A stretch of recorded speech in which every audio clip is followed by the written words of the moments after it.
Chapter 945. When the two great demons were successfully separated, Duque let out a long sigh of relief. The most disgusting thing about these two guys was that they both had imprints that absorbed magic power. It was true that most of the heroes on the side of the three-faction alliance had a lot of magic power. No matter how much magic power they had, they could not withstand the double burning of magic power from two different great demon imprints. Kozroga's imprint was fine. It burned a certain amount of magic power. Kozroga's imprint was crazy. It actually burned a certain percentage of magic power. The imprints of the two great demons piled together, and no one died after fighting for 4 rounds. This was actually a miracle. Of course, if it wasn't for the sense of crisis caused by the burning of too much magic power, it wouldn't have evolved into the previous chaotic fight where they killed one first. It was completely conceivable that if Duque did not come out, they would fall into a desperate cycle of endless resurrection of the demons on the opposite side. As long as the first hero died, it would be the beginning of the collapse. Now, it was completely different.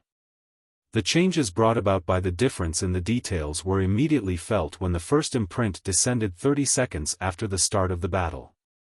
Those who had magic circuits immediately found that their burden was reduced by more than half. Huh! Everyone looked at each other and saw the surprise in each other's eyes.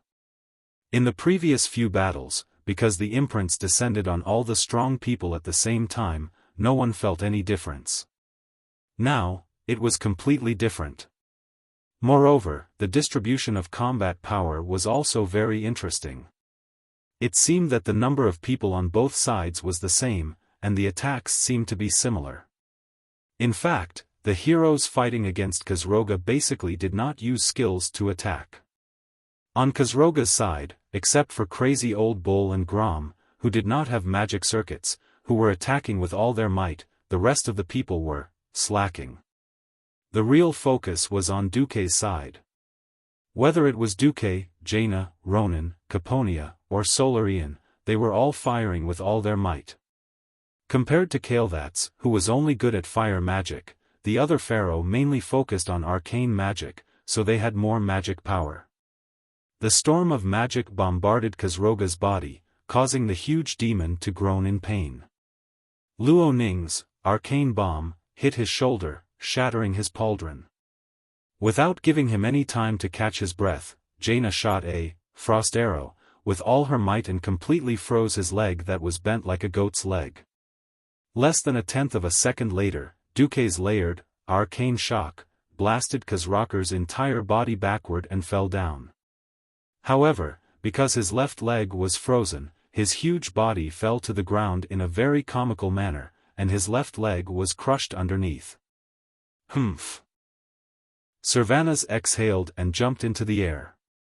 With a triple shot, 3 exorcism arrows, with a length of more than 1 meter hit Kozroga's huge bat wings.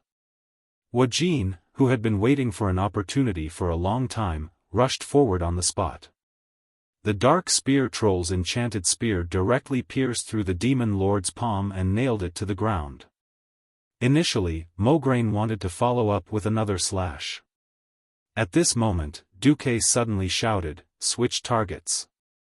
The group of heroes who subconsciously wanted to follow up suddenly came to their senses and pulled back one after another, turning their firepower to Kazak. Kozroga struggled to get up, but he was held back by Mograine again. He did this a few times. Everyone didn't feel it at first, but they slowly realized what Duque was doing. This was to evenly distribute the damage suffered by the two demon lords. Kazak and Kozroga certainly knew what would happen next, but because they were too far away from each other, they had been held back by their respective sides and were unable to escape. They were simply unable to resist their own slide into the abyss of destruction.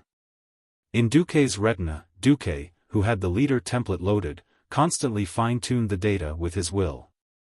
After all, starting a team in reality was different from in the game. In the game, there would be a clear HP. However, in a battle in reality, a series of data such as the degree of damage to the opponent's armor, the condition of the body, the concentration of dark power flowing out, and other data could be used to make a relatively objective and vague judgment of how much HP was left. At this time, Duque was simply using at least 10 Radiant Moon mages.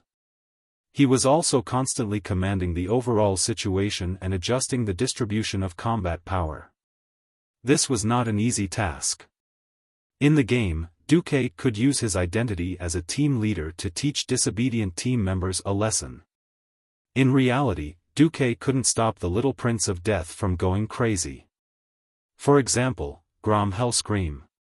His attack was high, and he hit hard enough. The problem was that this guy was too fierce.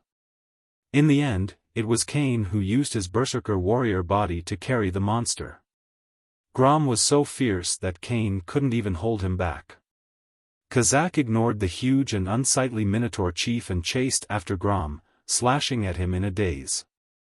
If it wasn't for the fact that Old Bull was asking for a beating in Kazak's eyes, and that Turayan would occasionally give Grom a protection blessing, so that Kazak couldn't use the huge Dragon King's blade to cut Grom, and Grom couldn't use Blood Roar to hit Kazak's face, who knew how Grom would die.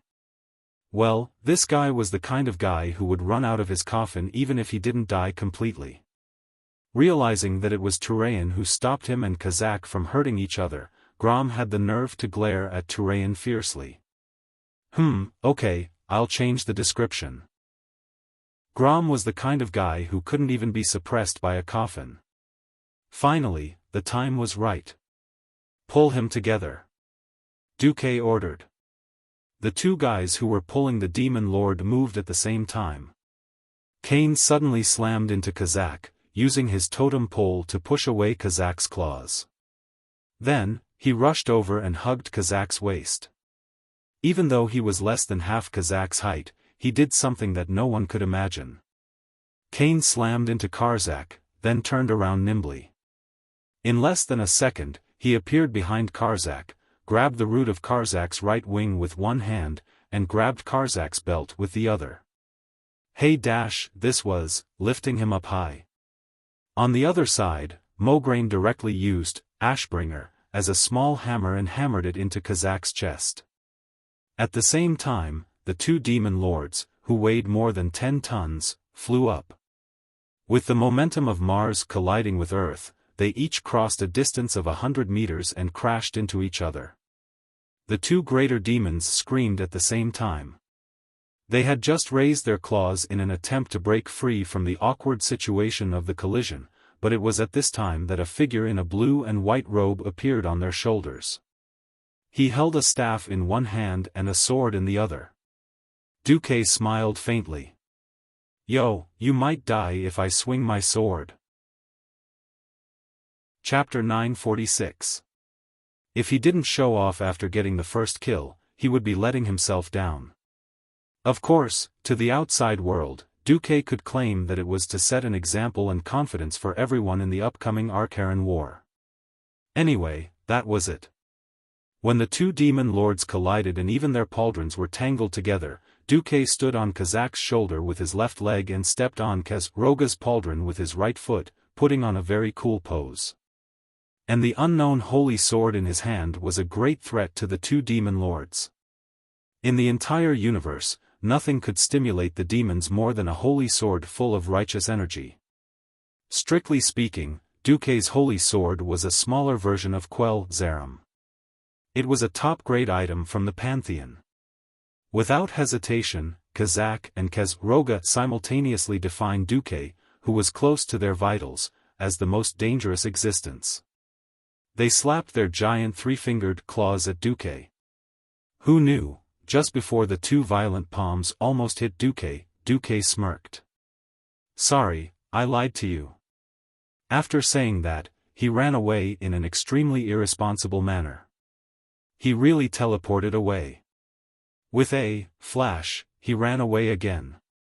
With the two great demons in such a difficult situation, every move could lead to a fatal flaw. Grom, who had been watching from the side for a long time, jumped high on the spot, ready to make another shocking jump slash. In the end, Master Howl failed to steal the kill. He was hit by Kazak's void arrow in midair. In addition to the shadow damage, the most annoying thing about this thing was that it had a spatial attribute that slowed him down. The originally lightning-fast jump slash was forced to slow down by half. Master Howl was in tragedy, becoming a floating target in midair. Such a good human sandbag, if not you, who should I hit? Kazak did not hesitate to lose his center of gravity, wanting to pull out his other hand and throw it at Grom. Smack! Like a fly being swatted away, the poor Master Ho was sent flying hundreds of meters away. If it wasn't for Turalian's kindness of giving him a heroic level, Holy Flash, that had a casting time of 0.2 seconds when he was flying at high speed, his old body might not have been able to take it and he might have fallen to the ground. At that moment, Duque reappeared on Kazak's chest. When Duque unintentionally sold out his teammate, Grom, who tried to steal the kill, he also cheated all of Kazak and Kezroga's skills. At this moment, the two of them were completely empty. Duque's eyes sharpened, and he sneered. In his heart, he muttered, "In the name of, Oh Bing Queen, you're retarded." The powerful deceleration was directly cast on the weakened Kezroga. Even though he was a demon lord, under the full cast of a Breaking Dawn Archmage, he was still hit. His huge yellow demon body was slowed down by more than half.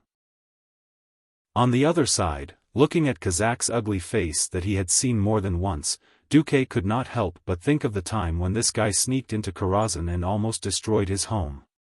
Humph. There's a path to heaven, but you don't want to take it. I didn't kill you last time, and now you're asking for it in front of me again? Tell me, are you selling swords? Are you a cheap bastard? Duque's entire right arm seemed to have fused with the unknown holy sword, turning into a dazzling golden stream of light. With a light push, it had already crossed several meters of space. Demon Lord Kazak tried his best to tilt his neck back, trying to avoid the sword. Space seemed to be strangely dislocated, and all his efforts were exchanged for a very strange tilt of his head. Kazak was horrified to find that the back of his head had actually touched the back of his neck. Only bystanders could clearly see that when he leaned back with all his strength, a golden horizontal line just happened to appear at the connection between his head and neck. The golden line continued to extend backward. A faint shockwave rippled through the air. Only the experts with good eyesight could see that a slender and narrow golden blade of light had swept across the sky just now. It had passed through Kazak's neck, which was so thick that it would take at least 2 people to wrap their arms around it. Finally, it had fallen to the ground and carved out a neat horizontal line. Time seemed to be frozen at that moment. Even though he had witnessed all this, the terrifying power of the Breaking Dawn level, deceleration, made it take at least 3 seconds for Demon Lord Kazak to show a horrified expression on his face. Duque smoothly performed a gorgeous reverse stab. Time returned to normal only when the slender golden sword pierced through Kazak's brow without any hindrance. The only thing he could do was to scream for the last time in his life, "No dash." Under the gazes of thousands of soldiers and the powerhouses of the Alliance tribe, Night Elf, and Night Elf factions, the righteous Duque succeeded in stealing the kill. Looking at Grom Hellroar, who was struggling to get up in the distance, Duque laughed maliciously. Sorry. When it comes to stealing kills, although you're at the grandfather level, I'm a swordsman at the ancestor level. In the air, Duque, who had cast the deceleration on himself, slowly descended like a feather rippling in the wind. In the background, the 2 mountain-like bodies of the 2 demon lords suddenly collapsed, splashing dust all over the sky. The victory this time seemed to have come too easily. Instead, it made all the experts feel that it was unreal. Think about it, a large group of people fought to the death and killed these 2 demons twice. But the result? Brother Spring was resurrected with full health. Who could guarantee that these 2 demons would not resurrect together this time? At this moment, almost every powerhouse had the same question in their minds: are they dead? Cocoons? No. Then, Did we win? We really won. Duque smiled and gave an affirmative answer. Yes. We won. His smile was light and breezy, and he had the means to turn them into ashes as he talked. It did not seem like much of a change in tactics, but it succeeded in easily killing the invincible enemy in everyone's hearts.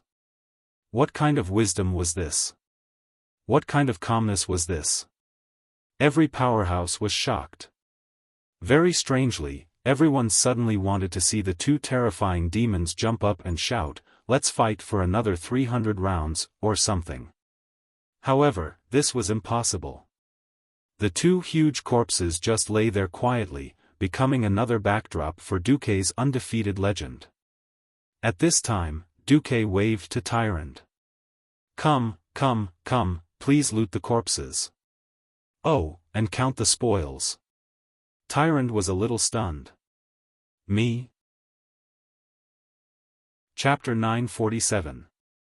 After transmigrating to Azeroth for so long, Duque had figured out the rules. The equipment dropped by the boss wasn't determined by the order in which it appeared in the game. Instead, it was determined by the boss's own level. As long as one had the ability to defeat the boss that would only appear in later versions, they would still be able to obtain the best equipment. For example, according to the game's history, players had to go back in time through the caverns of time to relive the classic, earth-shattering Battle of Mount Hyjal. Therefore, according to the version back then, there would be a sixth set, which was commonly known as T6, as well as individual equipment of the corresponding level. Previously, when Duque dealt with Deathwing, he got better equipment, but it was a pity that it was too little. How could it be like now, where he had the chance to change equipment in batches? After coming to Azeroth, Duque seemed to have gotten lucky a lot. There were also cases of him looting all the items on Auro's drop list. But unless it was absolutely necessary, Duque did not want to loot the corpse himself. After all, Duque was still a little superstitious. Back when he was leading the team, Duque was very popular as the team leader. That was an era where only the team leader could loot the corpse. In one of the harvesting teams in the Molten Core, Duque took a druid called Nightwind and a warlock called Susaru in one go. The two newbies were covered in green equipment, and they got an 8-piece epic Cenarian set and Vengeance set. They also gave each of them a T2 head. Didn't the team lack druids and warlocks back then? Duque did not understand. Why did the other 37 people go to Steel Stove Fort and scold Duque for being the Black Hand after he had trained two elites for the team? It was clear how much Duque was loved by the team members. Duque said to Nightwind and Nightwind, "You two, for the sake of the team's advancement, I did not hesitate to take the risk of being scolded by our brothers and sisters to train you in one go. Do you understand this kindness?" Yes. The two naive newbies nodded. Thus, Duque gained two hardcore fans. Yes, Duque was a lucky hand, there was nothing wrong with that. Alright, ever since Duque transmigrated, he actually felt that he was quite lucky. One could never be too careful. He had killed the tribe's first great chief, Black Hand. What if the old man couldn't keep his coffin lid down and came out to curse Duque's luck in the name of being the Black Hand? Thus, in order to prevent the curse of the Black Hand from attaching itself to his Kirin arm, Duque pretended to be impartial and allowed Tyrant, who seemed to be the most objective, to loot the corpse. As Tyrant rummaged through the spatial pouch that connected the souls of the two demon lords, she heard gasps from the side. Not to mention the fact that they were used to hardships, it was even difficult for them to find an epic-grade equipment. That group of people who had been slaves and savages for more than 10 years, of course they wouldn't have any good equipment. On the Alliance's side, the experts' eyes were filled with envy. This was an era where even epic-grade equipment could only be found in the royal treasuries of various countries. It wasn't the era where godly equipment could be found everywhere and epic-grade equipment was as common as dogs. Think about it, even a big shot in the Alliance like Mograine couldn't gather a full set of epic-grade equipment, let alone others. At a time when epic-grade equipment was extremely rare, there was actually a large pile of high-grade epic-grade equipment. Who wouldn't be tempted? Duque spoke. These epic-grade equipment are mostly spoils of war from the Burning Legion's conquest of various planets. Now, they are our spoils of war. Although the size isn't right, as long as a master-level blacksmith modifies it slightly, we can immediately turn it into our own battle power. Since the three factions are working together today, I won't hide anything. However, for the sake of better cooperation, I hope that we can set a rule for the equipment distribution here. Please speak. As long as it's reasonable, the tribe will accept it. Sar nodded. Tyron nodded nonchalantly. Sigh. The Night Elves had a large pile of good stuff from the High Elf Empire. At this time, the Night Elves were rich, so of course they didn't care. Duque said, first of all, no matter which side's hero, as long as he participated in the battle against the enemy leader, he is entitled to enjoy the spoils of war. Sar and Tyron nodded. If there was a share of the effort, there was a share of the spoils. This also meant that Duque wouldn't spit out the spoils of war from Reggie Winterfrost. Because that guy was killed by Duque alone.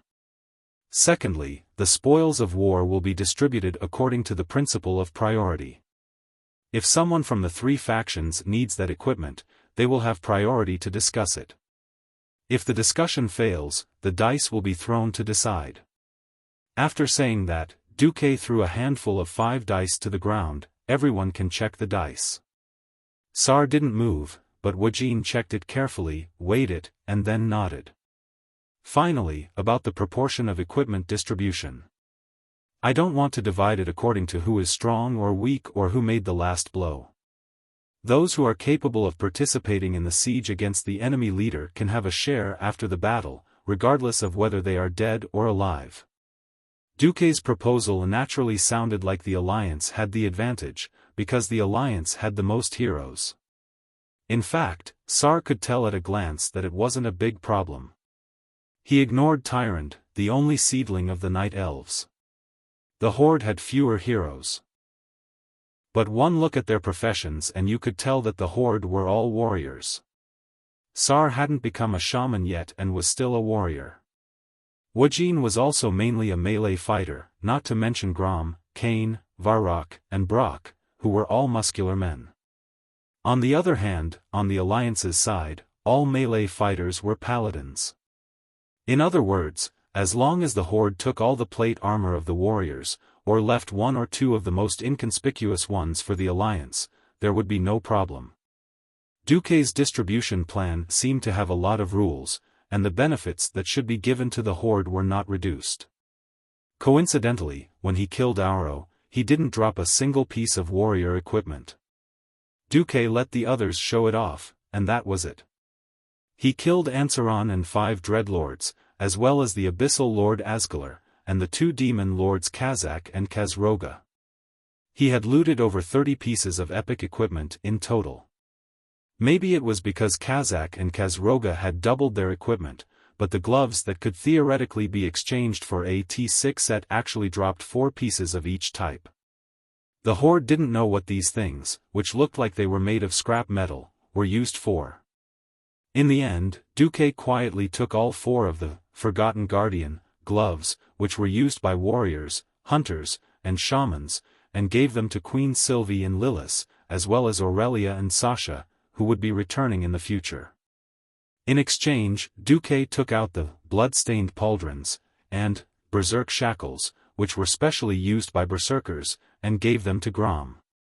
Seeing how happy Grom was, Duque suddenly felt that he was guilty. Chapter 948. Duque didn't feel guilty at all for tricking a great hero like Grom.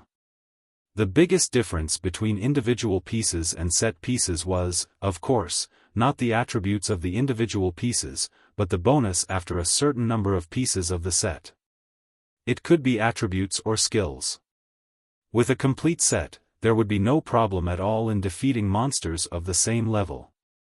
That was why the set was called work clothes for a reason. During the exchange, Sal also asked Duque. Duque's explanation was, "I feel the power of a ranger on the Forgotten Guardian gloves." No one knew what these pieces of equipment that had yet to reveal all their attributes looked like. "The only reason I'm doing this is because I'm betting on the future." Sal was silent for a long time. The Alliance had the dwarves, the best master craftsmen in Azeroth, as their foundation, so their confidence was completely different. While the Horde was letting the better orc laborers forge bronze, the Alliance was already discussing what brand to use and what strength and toughness to forge the weapons. In particular, the 13 years of human slavery to the orcs had almost completely destroyed the orcs' legacy in the field of forging. Even though he knew that these 4 pairs of gloves were probably better things, Sal had to agree to Duque using 2 pieces of Berserker equipment to exchange for the 2 Forgotten Guardian gloves that should have been given to the Horde.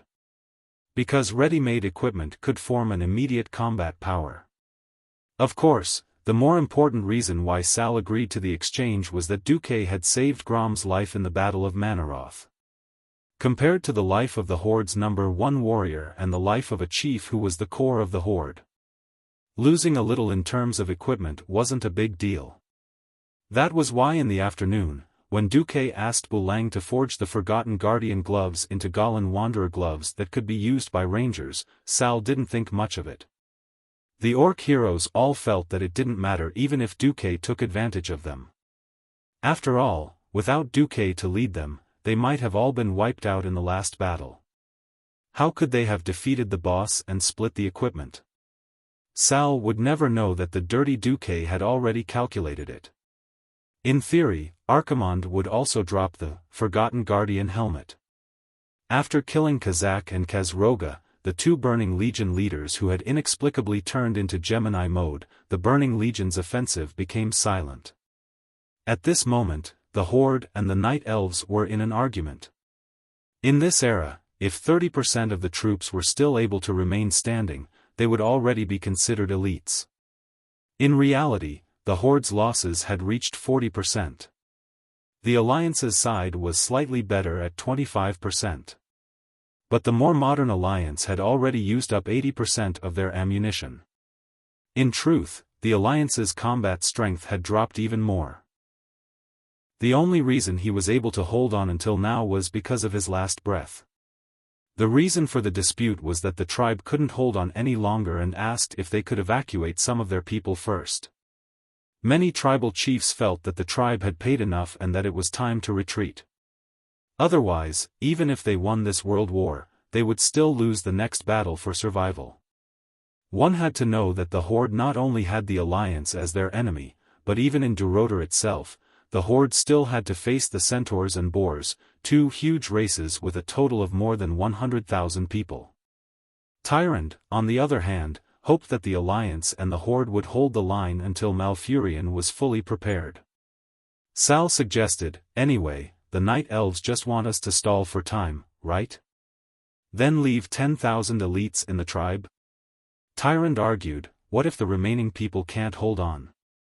Before Sal could speak, Wajin retorted, "Isn't there still the Night Elves' army? You have an army of more than 100,000 people, but only some of the rangers were used at the beginning, playing archery games in the safest arrow towers." Tyrant's eyes widened in anger. "How did that big bug die in the camp at the foot of the mountain?" Wajin rolled his eyes. "Well, you even cast 2 rounds of magic. You, ha. Could it be that the Night Elves are just a bunch of people who only dare to hide in the dark and shoot arrows and magic? No wonder the Grey Valley didn't dare to fight us head-on, it's because Grom ridiculed them as soon as he arrived." He easily evoked Tyrant's memories. This crazy guy in front of her had killed Cenarius. Even if it was only for a short while, Cenarius had returned to the depths of the planet. Tyrant was also furious. "If your tribe thinks that the Burning Legion is more worthy of your loyalty, you can also join them. You." The beastmen drinking the demon's blood was also considered a great humiliation by the entire new tribe. Now that Tyrant had exposed the tribe's scars, the heroes of the tribe also felt like they had been slapped in the face. Enough. Thrall stopped his subordinates from causing a ruckus. Rather, the wise Thrall used his reckless subordinates as a cover and put on a good show, Tyrant Whisperwind. In order to stop the Archerons from devouring the power of the World Tree and the Well of Eternity, tens of thousands of Alliance and Horde warriors have fallen on this mountain path forever. If you want this great alliance to continue, show me your trump card. At least show me and Duke Marcus. Tyrant bit her lip, her gaze like lightning as she swept across the heroes of the Alliance and Horde. You don't understand what the Night Elves are prepared to sacrifice. She was actually refusing to show her trump card. Thrall suddenly took a step forward. You won't even tell us how long we have to hold on. If you are willing to see the world destroyed and everyone perish together, then you can leave first. Tyrant slammed the table. Duque rubbed his brow. In the game, the alliance of the three factions was so close to each other that they were like brothers who had grown up together. In reality, there was already a huge conflict between the three factions. If not for the fact that they had a common enemy, it would have been a miracle for them to be able to work together. However, Duque would not allow the situation to worsen. If he allowed the hot-tempered orcs to continue arguing, everything would only be ruined. Sal, can you and your chieftains leave for a while? I would like to speak to Sir Whisperwind alone. As soon as Duque said this, most of the orc heroes calmed down. He could ignore other people's face, but not Duke's. Grom, who had been saved by Duque, immediately changed the topic. All right, for your sake, I won't say anything. In the Horde, Grom's authority was second only to Thrall, and Thrall was happy to see Duque step out to smooth things over.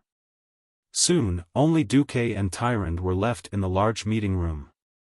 Duque's words caused Tyrant's face to pale. I just want to ask, who among the Night Elves wants to blow up the Alliance, Horde, and Burning Legion all at once? Chapter 949. Tyrant was so terrified that Duque only realized it when his face was less than 10 centimeters away from her. Like a startled rabbit, he subconsciously shrank back. Duque did not let Tyrant go. He pressed forward. Thump thump thump. Tyrant took 3 steps back. Swoosh, swoosh, swoosh. Duque pressed forward 3 steps. Finally, Duque even did a standard wall slam. He pressed his left hand against the wall and placed his right hand on his waist, using his aura to suppress Tyrant, who was already leaning against the wall. One person. One elf. Their faces were so close that they could clearly feel each other's breathing. Tyrant was a little embarrassed. Duke Marcus, you're threatening the High Priest of the Moon Goddess. Duque said shamelessly. Tyrant Whisperwind, I'll tell you right now that wizards don't believe in gods. Are you trying to betray Azeroth? Don't flatter me. Your words are very good, but they can only fool the rough people in the tribe. It's useless against me. You refuse to tell me where the 100,000 elites of the Night Elves are from the start. Do you really think the scouts of the Alliance are all blind? After the 3 races formed an alliance, Night Elves used the excuse of evacuating civilians to evacuate most of the elves from Mount Hyjal. But only the most elite Night Elves have been guarding the sacred mountain. Unless they're special craftsmen, civilians are not allowed to go up the mountain. Tyrant pursed her lips and did not say a word. She stared into Duque's eyes, as if trying to see what other cards this human commander from the other side of the endless sea had. Duque did not care. He continued, let me guess. The Night Elves were originally prepared to follow the ancient oath from 9,000 years ago. They were prepared to sacrifice their entire race to protect the World Tree. However, the Beastman's performance in Grey Valley, as well as the alliance between the 3 factions, gave you new hope. How good would it be if you could use the tribe, your mortal enemy, to protect the World Tree and allow the Night Elves to continue reproducing? It would be even better if the tribe died with the Burning Legion. Tyrant swayed slightly. Even if she hid it very well, it was a pity that she couldn't hide it from Duque, whose body was almost touching hers. How do we do that? The horde was not stupid. If they suffered too much, they would naturally retreat. After all, the orcs were not native to Azeroth. The only conclusion is that the Night Elves can do what they did to the Burning Legion in the ancient war 10,000 years ago. This time, Tyrant could no longer control herself. Her red lips opened and closed like a fish that had been dragged onto the shore. Don't talk nonsense without evidence. At this moment, Duque really wanted to say, do you really think I don't know about the super explosion of Mount Hyjal in the original history? It directly blew up Mount Hyjal to the point where not even a blade of grass could grow for 10 years. It was just that Duque had never thought that the Night Elves, who were originally very conservative and abiding by their oaths, and had made great sacrifices for the greater good in history, would actually play such tricks. Where did it go wrong? Or was there a huge deviation in history? Duque finally gave his answer after much thought. I also know that the reappearance of the High Elves has put a lot of pressure on you, right? But you had no choice but to accept the High Elves entering Mount Hyjal in order to save the world. In the historical Battle of Mount Hyjal, there were no High Elves or Blood Elves. Jaina's Theramore soldiers would definitely not have any conflicts with the Night Elves. 8,000 years ago, the Night Elves exiled the High Elves as blasphemers. Who would have thought that Duque would bring Queen Sylvanas' Blood Elf Rangers over this time? This was clearly a slap to the face. When Duque said this, Tyrant's eyes were already glistening with tears. However, Duque continued to use his magnetic voice, as if he was speaking to Tyrant, but was actually trying to persuade her. I think that perhaps our destruction of nature's buildings and cannons, as well as the horde's incessant cutting of trees, have provoked your druids. This was another contradiction that could not be resolved. To put it bluntly, the Night Elves were idealistic, while the dwarves and gnomes were materialistic. On one side, they advocated for green peace, while on the other, they engaged in highly polluting industries. It would be a miracle if the druids were happy with the dwarves' cannons. At this time, Duque's words had already caused Tyrant to tremble uncontrollably. Duque made the final blow to Tyrant. The one who put so much pressure on you and advocated for getting rid of those untrustworthy blasphemers and Cenarius murderer was Fandral Staghelm, wasn't it? This sentence was definitely a fatal blow. Tyrant's mouth twitched for a long time before she finally broke down and said, I'm sorry. I'm sorry. I've never thought of harming an ally. I really didn't think. Tyrant, who had supported the Night Elves for 10,000 years with her head and shoulders lowered, looked no different from a weak human girl at this moment. The only difference was that even though tears were already welling up in her eyes, she still did not cry. But when I think about the huge sacrifices we Night Elves are about to make. We have a cruel new neighbor and an alliance that has accepted our exiles watching from the sidelines. I can't calm down. Tyrant suddenly straightened her back, puffing out her chest and sucking in her stomach. From her bones, every movement she made exuded an awe-inspiring righteousness. Duque couldn't help but loosen his grip on the wall and take half a step back. All right, Your Excellency Duke Marcus, I'll answer your questions one by one. Your conjecture is only half right. But the explosion plan you mentioned does indeed exist. In the ancient war, the powerful guardian dragons were unable to stop the invasion of the Burning Legion. Why should we believe that you mere mortals can stop the footsteps of the demons? Even if the demons have been weakened by magic formations. Ugh, the power of the explosion is directly proportional to the number of souls sacrificed by the Night Elves. 100,000 elites were prepared to sacrifice themselves to protect this beautiful world. But how could we bear to see our remaining clansmen being bullied by cruel tribes after their sacrifice? How could we bear to see our beautiful forests being destroyed by wanton felling of trees? So dare I ask, isn't it too much to plan for the worst-case scenario? Furthermore, I haven't agreed to carry out Fandral Staghelm's plan. At this moment, Duque suddenly understood the true intentions of the Night Elves.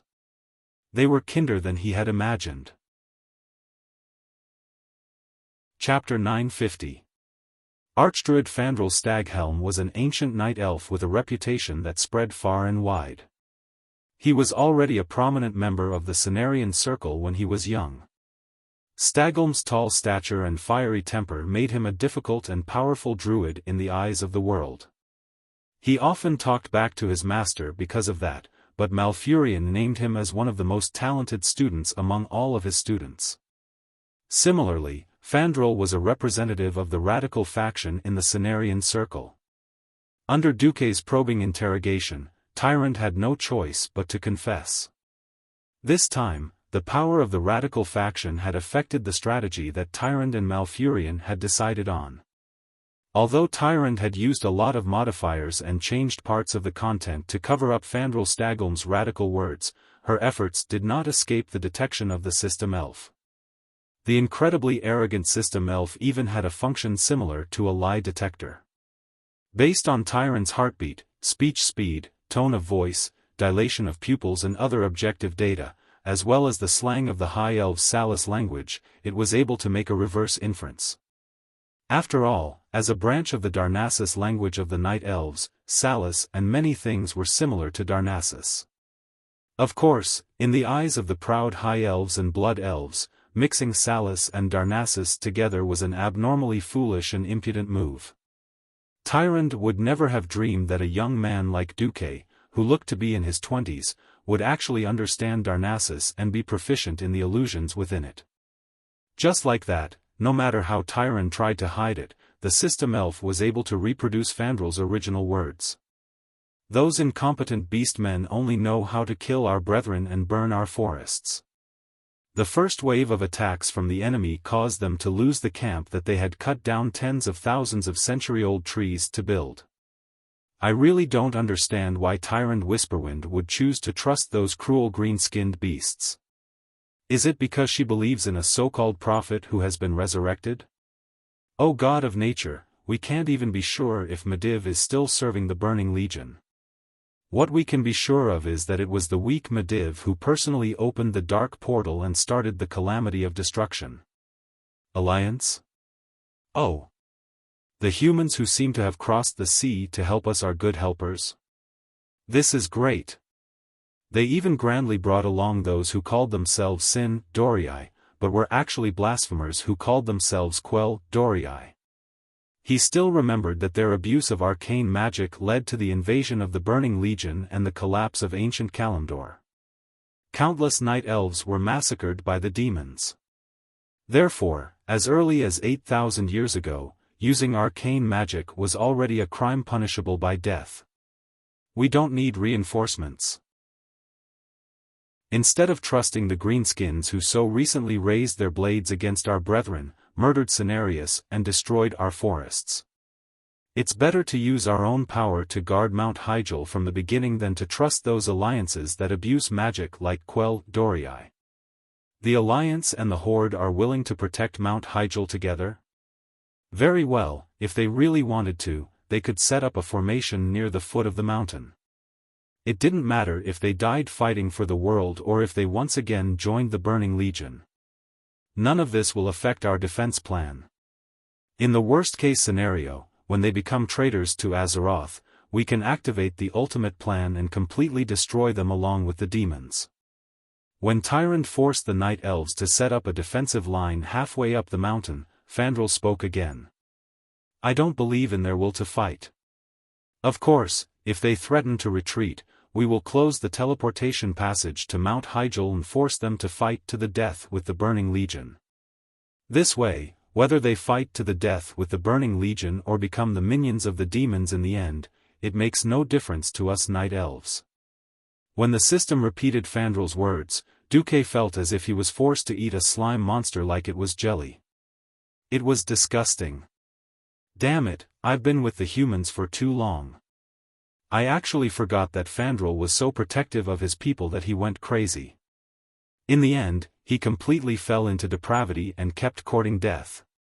At this moment, Duque had the urge to kill Fandral Staghelm at all costs. Duque shouted domineeringly in his own spiritual world, System Elf, add the name of Fandral Staghelm to the first place on my private black book that has been passed down from generation to generation. Remind me once every first of the month. Although you don't have any black book that has been passed down from generation to generation, it's not bad. Understood. Record. Categorize. Complete the reminders on time. The System Elf replied. The only fortunate thing was that Tyrant still had the final say among the Night Elves. Tyrant took a deep breath. I apologize to the Alliance for the radicals among the Night Elves. But at the same time, I hope that the Alliance can forgive us. After all, any organization or force has their own principles and way of doing things, as well as various worries. I'm glad that the Alliance has used your actions to prove your determination to protect this world. I only hope that after confessing, you can help me convince Thrall. As long as we hold on for one more day, or even half a day, the Night Elves will be able to make all the preparations. Preparations? Yes. The main force of the Night Elves has never truly left Mount Hyjal. They only went to the northern side of the mountain. As long as the main force of the Burning Legion's invasion enters the mountain path, we can mobilize the main force that follows the Tree of War to cross the mountain that outsiders can't cross and block the Burning Legion's retreat from the back. We'll attack from both sides. Finally, we'll use the Tree of Life to destroy Archimonde and his subordinates. Tyrant clenched her fists in excitement. However, Duque was dumbfounded. What the heck, they weren't going to use the entire mountain of lesser elves to self-destruct? In the next moment, Duque realized why this was the case. The World Tree was the lifeblood of the Night Elves. They would never do anything that might harm the World Tree until the very last moment. In fact, in the original history, after the Night Elves blew up the World Tree in Seamount, they lost the blessings of the dragons and were no longer immortal. They had always regretted it. The most obvious example was when Fandral planted the second World Tree, Nordrassil, in Darnassus. However, Duque had thought that the Night Elves were going to self-destruct all the lesser elves. In the end, the misunderstanding was huge. However, Duque remembered clearly that there was no such thing as deterring the army from the back in the original history. After killing the fourth boss, Kezroga, Tyrant directly became a bystander. After giving the players a "Kill You 3000" card parachute, she let the bitter players fight with Archimonde. Chapter 951. Duque didn't blame the Night Elves for having their own thoughts. Even the Titans of creation had their own selfish motives these days. They would turn bad and fall. Look, didn't Sargeras learn bad things? Did he run out and start his own faction? With the intention of seeking common ground while reserving differences, Duke was very sincere in pulling the Night Elves, who were fated to be members of the Alliance, into the abyss of suffering that was the Alliance. Oh, it was a great united and loving family under Duke's control. Duque suddenly thought of something, and immediately reminded Tyrant, no. Mortals are useless now. We've already eliminated all the leaders of the Burning Legion's invasion force, except for Archimonde. According to Archimonde's habits, he'll personally take action soon. In front of him, all those who haven't entered the realm of heroes or are below the Radiant Moon realm are meaningless. Tyrant seemed very shocked. From the look on her face, Duque knew that empiricism was the death of one. Tyrant was one of the few who had witnessed the ancient war. She had seen with her own eyes that even the powerful dragons had to suffer under the horde of demons that blotted out the skies. However, the Night Elves were too secluded. For 10,000 years, they had never thought that the Burning Legion would have a commander who liked to fight in close combat. The Burning Legion still had at least 200,000 demons. Why would he roll up his sleeves and fight? Tyrant instinctively didn't believe it. At this moment, there was an urgent knock on the door. High Priestess. High Priestess. Are you there? Tyrant immediately knew that it was her trusted aide, Melon's voice.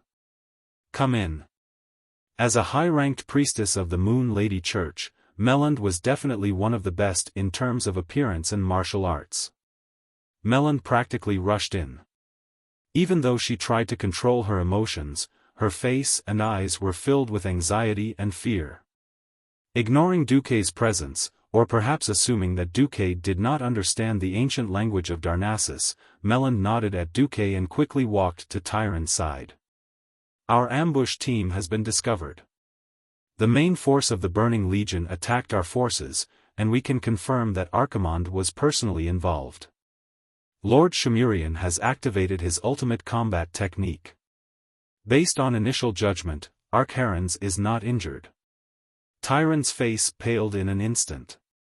She clenched her fists so tightly that her knuckles turned white from clenching her fists. She raised her beautiful face and revealed a cold smile. She spoke in the same Darnassus language, but this time to Duque. Lord Marcus, your opinion is correct, the fighting power of mortals is meaningless. Melander jumped in fright. Didn't this mean that Duque had heard everything he had just said? Duque gracefully performed a Cadores ancient salute, his lips parting slightly. Vendel Oeranis Hindu. He paused for a moment before adding, Anar Endal Draken. This was actually a sentence made up of Salis phrases common to the Darnassus language.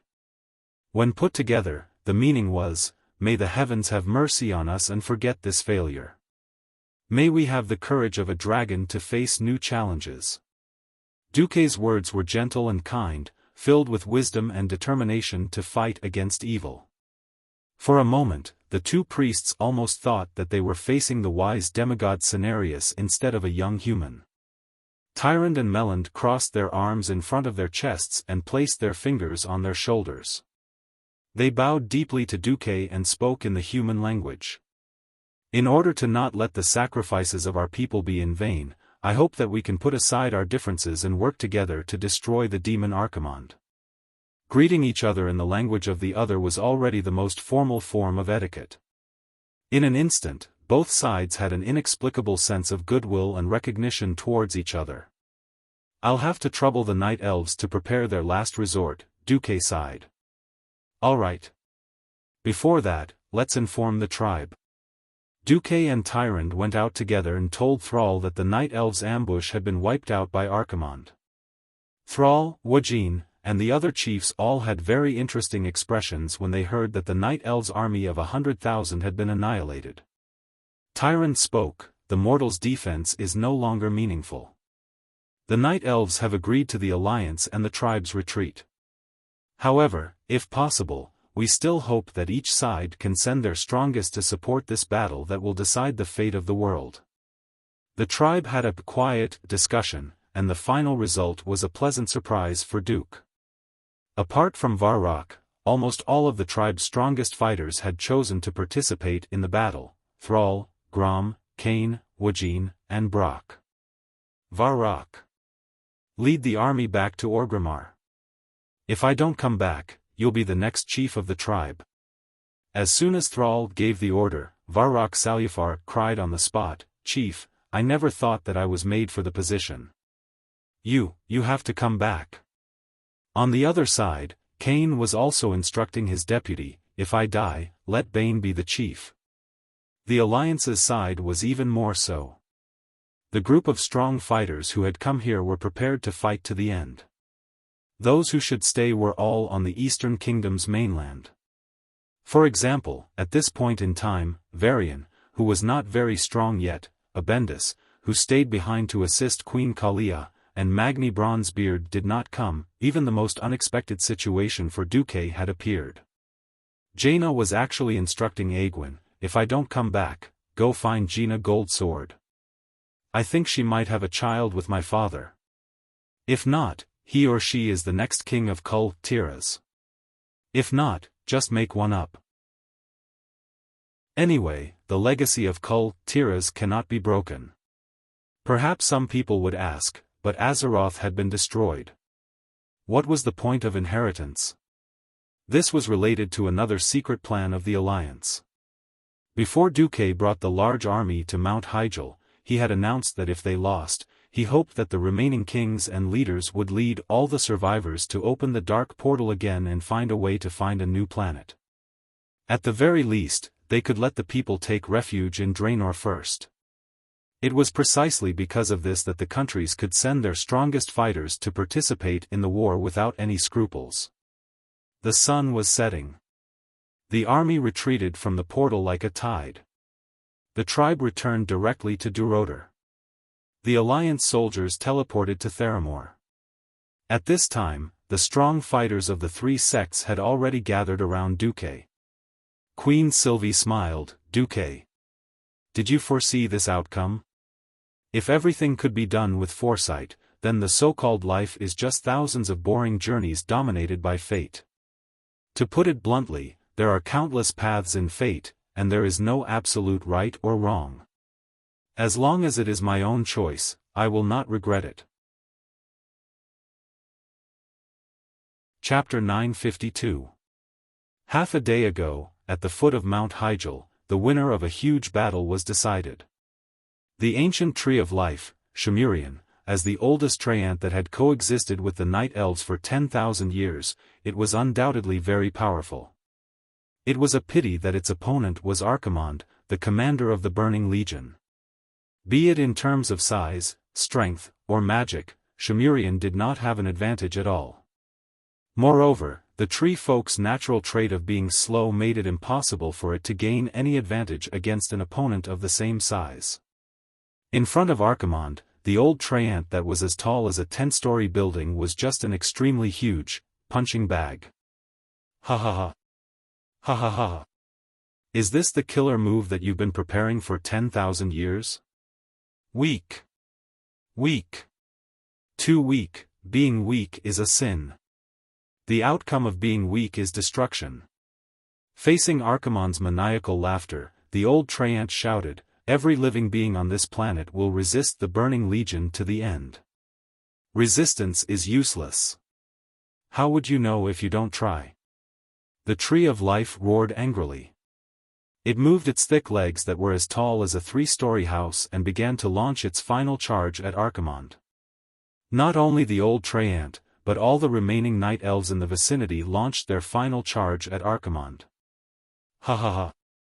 Archimonde pushed his left palm lightly as he laughed sinisterly. It was clearly just a seemingly meaningless press. However, the surrounding space seemed to have been subjected to an extremely heavy pressure. Everything in the field of vision was violently compressed into a large pancake. In the next second, the compressed space returned to its original shape like a spring. The terrifying impact that was so huge that it could cause mountains to collapse and the earth to crack suddenly exploded. Ultimate move, air explosion. The tall and slender bodies of the Night Elves were sent flying in all directions like grass being blown away by a strong wind. In fact, every one of them had already lost their lives in mid-air. They landed heavily hundreds of meters away, leaving only corpses that had lost their lives and souls. Thousands of ethereal soul fires that were like little sparks were forcefully gathered in Archimonde's huge palm. On that cruel face that was unique to Eridar demons, Archimonde's lips curled into a disdainful sneer. Soul. Punishment. Bright green, orange, rose red. Tens of thousands of Night Elf souls were instantly tainted and forced to fall. The infamy of Archimonde the Defiler was on full display at this moment. Then, 3 types of evil spiritual lights that exuded an indescribably disgusting feeling landed on the old treant's huge body at the same time. 1 step. 2 steps. 3 steps. Even though the old Ent tried his best to launch a final assault on Arkharans, but, the tree bark that was once its skin had completely dried up in less than 3 breaths. Pieces of tree bark fell off by themselves and were blown away by the strong wind like sand on the ground. Its thick limbs continuously emitted high-frequency explosive sounds. Its rapidly decaying joints could no longer support the unimaginable weight of mortals. Its limbs, which used to be a single entity, were almost broken. The old treant that had protected the night elves for more than 10,000 years finally couldn't hold on any longer. It didn't even have the chance to let out a final wail before its huge body exploded on the spot, turning into thousands of pieces that fell to the ground. Its huge body that was 10 stories tall instantly turned the flat ground at the foot of the mountain into a small hill made of wood. It was hard to imagine that just a moment ago, that should have been one of the cornerstones of the night elves, the ancient tree of life. Archimonde had single-handedly destroyed an army of 100,000 night elves, as well as killed the ancient tree of life, Shimurian. This was being played in the war conference room on Mount Hyjal. As expected, modern arcane magic still has its merits. Tyrant couldn't help but secretly rejoice that she hadn't listened to Fandral and tricked the Alliance and the Horde. Instead, she had first reached an agreement with Duque.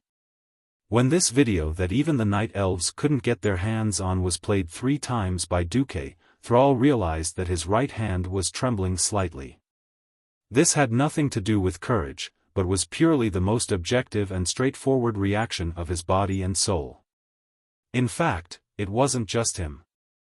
Even Grom, a superhero who had killed 2 Lords of the Abyss, had shock and awe written all over his face. Everyone was probably asking themselves, do I really have a chance of winning against such a terrifying existence that only took an hour to destroy an army of 100,000? Think about it. Even the brave and fearless Horde hero had fallen silent, let alone the other powerhouses. But soon, the 2 heroes from the Horde and the Night Elves realized that the atmosphere wasn't right. On the Alliance's side, they were shocked, but that was all. Most of the powerhouses of the Alliance didn't have the slightest bit of disappointment or fear on their faces. Instead, they looked eager and excited. Following the line of sight of the powerhouses of the Alliance, the others suddenly realized that the focus of their gazes was on Duque. Queen Sylvanas sat by the window, feeling the chilly wind blowing in from outside. She didn't seem to care about Archimonde's strength at all in the face of the great enemy. She leaned against the window with her left hand and placed her right hand on her waist. With a rather lazy voice, she said, "Duque, don't scare them anymore. Just say what you've discovered." Mograine also smiled. "I've learned to analyze the enemy's situation and predict the enemy's methods and movements for more than a decade, but I still feel that I'm far from you, Duque. Please speak, Duque." "For the victory of Azeroth," Sar said in a low, muffled voice. Duque didn't argue any further. He directly extracted the most crucial frozen image of the magic mirror. "Everyone, please look at these images. These are the summary of Archimonde's combat power from when he descended on the Dalajan and half a day ago. I don't know if my summary is correct, but if you encounter similar situations in the upcoming battles, you might as well use my opinion as your first reference. First of all, this fire, I'll temporarily name it, Fire of Destruction. About every 30 seconds, Archimonde will create a fierce fireball. This fireball will move on its own and leave a wall of fire that is 2 to 3 yards wide where it moves. The wall of fire will disappear from the place where the fireball appeared after 27 seconds. I've calculated a total of 18 cases, and each time, the flames will only last for 27 seconds. No more, and no less. Then, I'll name this, Soul Charge." Duque seriously memorized Archimonde's strategy. He had to thank the strategy team back then for summarizing the old Archimonde's skills in such detail. Before seeing any new skills, Duque directly copied the strategy. But in the eyes of the powerhouses of the 3 sects, Duque was a god. Chapter 953. Before Duque traveled to this world, there was a very professional term called big data. Whether it was Microsoft or 360 antivirus, all companies in the internet industry like to collect user data, such as usage habits, how many times a user used the product in a week, when most users used the product, and how to improve it to give users a better experience. However, all big data was based on a large amount of basic data. Before Du traveled to this world, countries didn't even have military academies that specialized in training commanders. Learning to command? Apprenticeship. And this was the privilege of the knights and nobles. Basically, all the theoretical knowledge of the younger generation came from the personal guidance of the senior knights. After Duque came, he not only helped the dwarves and gnomes write a large number of scientific and technological development research manuals of this era, but also developed a series of training rules for officers. For example, he had to set the minimum discipline, so that the alliance could unify command gestures, horn sounds, transmission passwords, and so on. In the military aspect, the most prominent innovation was the battle analysis and sand table deduction. How to infer the opponent's ability, possible evolution direction, and possible hidden backups from the opponent's battle record. As a result, Duque first threw out more than a dozen screenshots of Archimonde using a certain skill to kill someone at random. From the starting gesture, to the glowing hand, to the magic effect, all of it was a screenshot, a dynamic slow-motion mirror image played repeatedly. In the beginning, Duque still used uncertain words such as may, should, and probably to indicate that his speculation was not 100% correct. However, with the deepening of the brainwashing, even those in the tribe who rushed forward in a fight and relied on their instincts to face the big moves began to learn seriously and humbly, not to mention the Alliance heroes who originally trusted Duque. To be honest, if Archimonde was a boss that could be easily killed, he wouldn't have had to painstakingly pull the Horde onto his warship, and even painstakingly protect the most powerful Horde hero, Grom Hellscream. Every time a team member dies in battle with Archimonde, his soul will be captured by Archimonde. After Archimonde captures the soul, he will consume the soul after 5 to 10 seconds to use a powerful destructive spell. As for the specifics, I haven't come to a conclusion yet, but the battle must be built on a premise, and that is, we must do our best not to sacrifice anyone. Once someone dies, it will be easier to cause a collapse. Commander Duque kept trying to brainwash them, he kept emphasizing all the important points. The only fortunate thing was that after he finished the brainwashing lesson, Archimonde, who was arrogant to the core, did not rush to Shangershan overnight. This gave the allied forces of the three sects an unimaginable breathing space. Just for this, Duque would wake up laughing even in his dreams. On the day of the decisive battle, Archerons finally arrived. There was no need for any alarm bells or anything. His voice was so loud and clear that it sounded like 100 loudspeakers had been turned on. It actually traveled from the foot of the mountain to the top of the mountain. Tremble, mortals. Despair. Destruction has come. Resistance is futile. Your world will be burned to ashes. Your soul will be reset to zero forever. Everything will be devoured. I am the end of everything. The loud declaration echoed through the sky. On the top of the mountain, almost every century-old tree let out the rustling sound of leaves. The wooden house creaked and groaned, as if the sound waves alone were already too much for the house to bear. Walking out of the house, looking at the falling leaves, there was a feeling that everything was dying and falling into destruction. From the top of Mount Hyjal, it was impossible to directly see the foot of the mountain, but this did not prevent the heroes from seeing where Archerons was through the red sky in the distance. Different from the blue sky and white clouds between the foothills of Mount Hyjal, Archerons was definitely a superhero who had his own background image and background music. Above his head, there were rolling violent red clouds. That kind of mud-like chaos, coupled with the dull sound that sounded like thunder. Everyone would feel fear, the only difference was whether it was more or less. Standing at a place where they could see the mountainside, Duque and Jaina stood side by side. In front of this super boss who seemed to move slowly, but could actually move more than 50 meters with a single step, Queen Sylvanas, who was an agile type of hero, became slow and unsuitable for scouting. Duque, Archerons's body, yes. This guy has grown taller again. Duque also had a bitter taste in his mouth. He also could not understand why a demon could grow taller after having more power. This guy was already tall enough.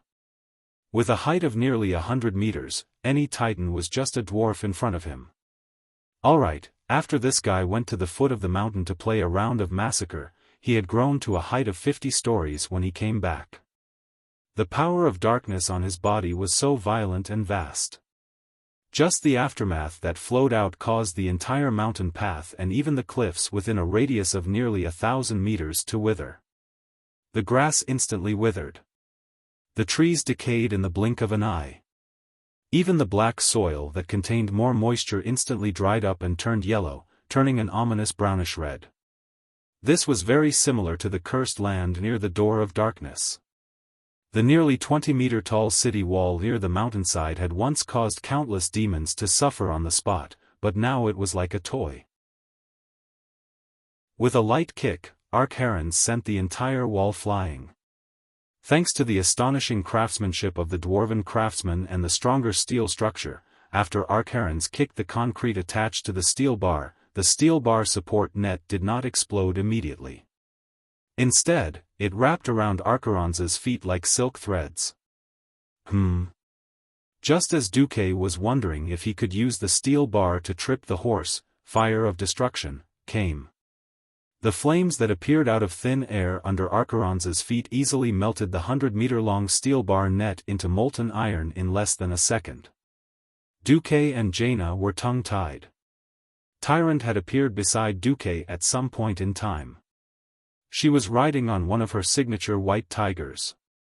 The usually majestic white tiger actually let out a timid roar when it saw the gigantic Ak. Duque, you were right. A mortal army can only ruin things in front of such an existence. With that, Tyrant suddenly clamped the tiger under her. The white tiger immediately understood and turned around to leave.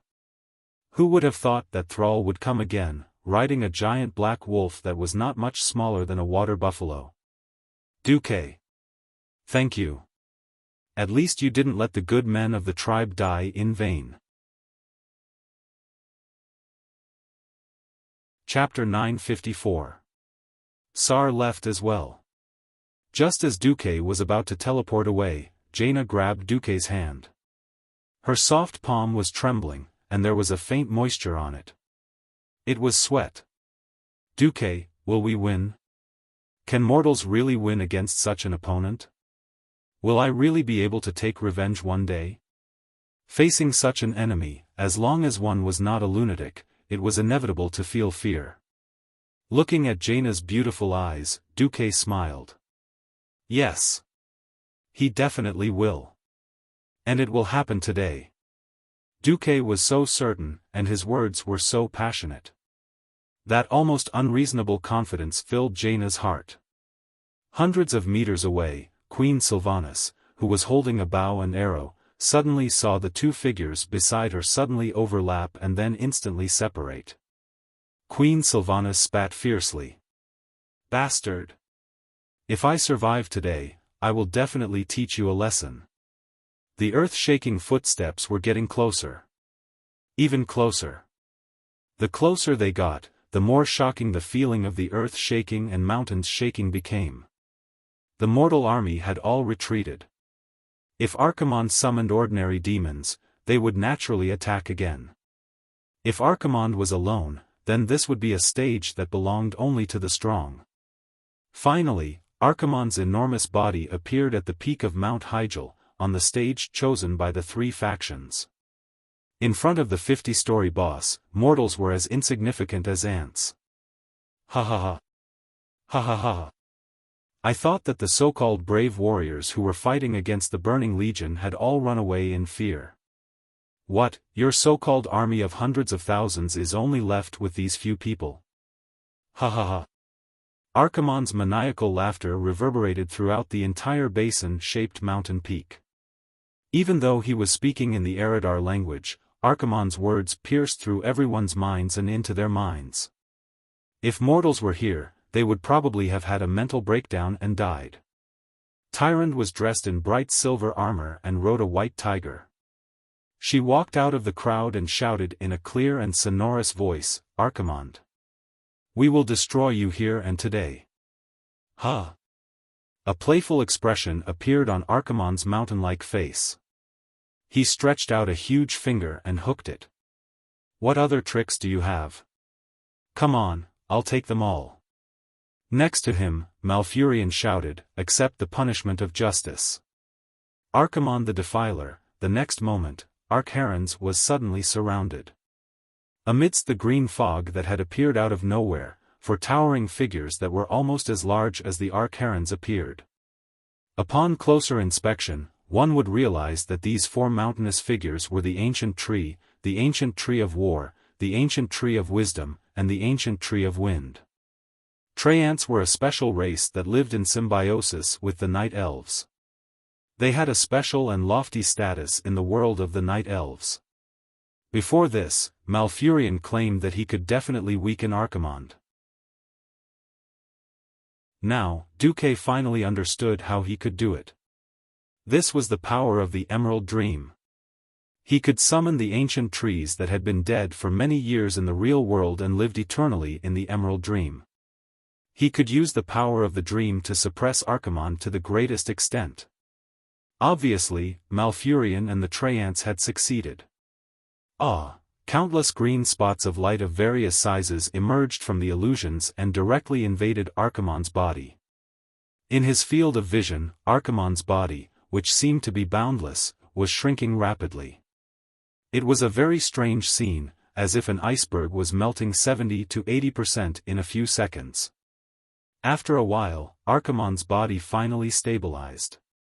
The four phantoms of the ancient trees seemed to be trying to suppress Archimonde's power, but no matter how they waved their arms to activate the power from the Emerald Dream, Archimonde's height was still fixed at 15 meters. Although the fifth floor was still very high, at least he could see everything in his field of vision. It was completely different from the 50th floor where he could barely see the top. Huff, huff, huff, Archimonde panted.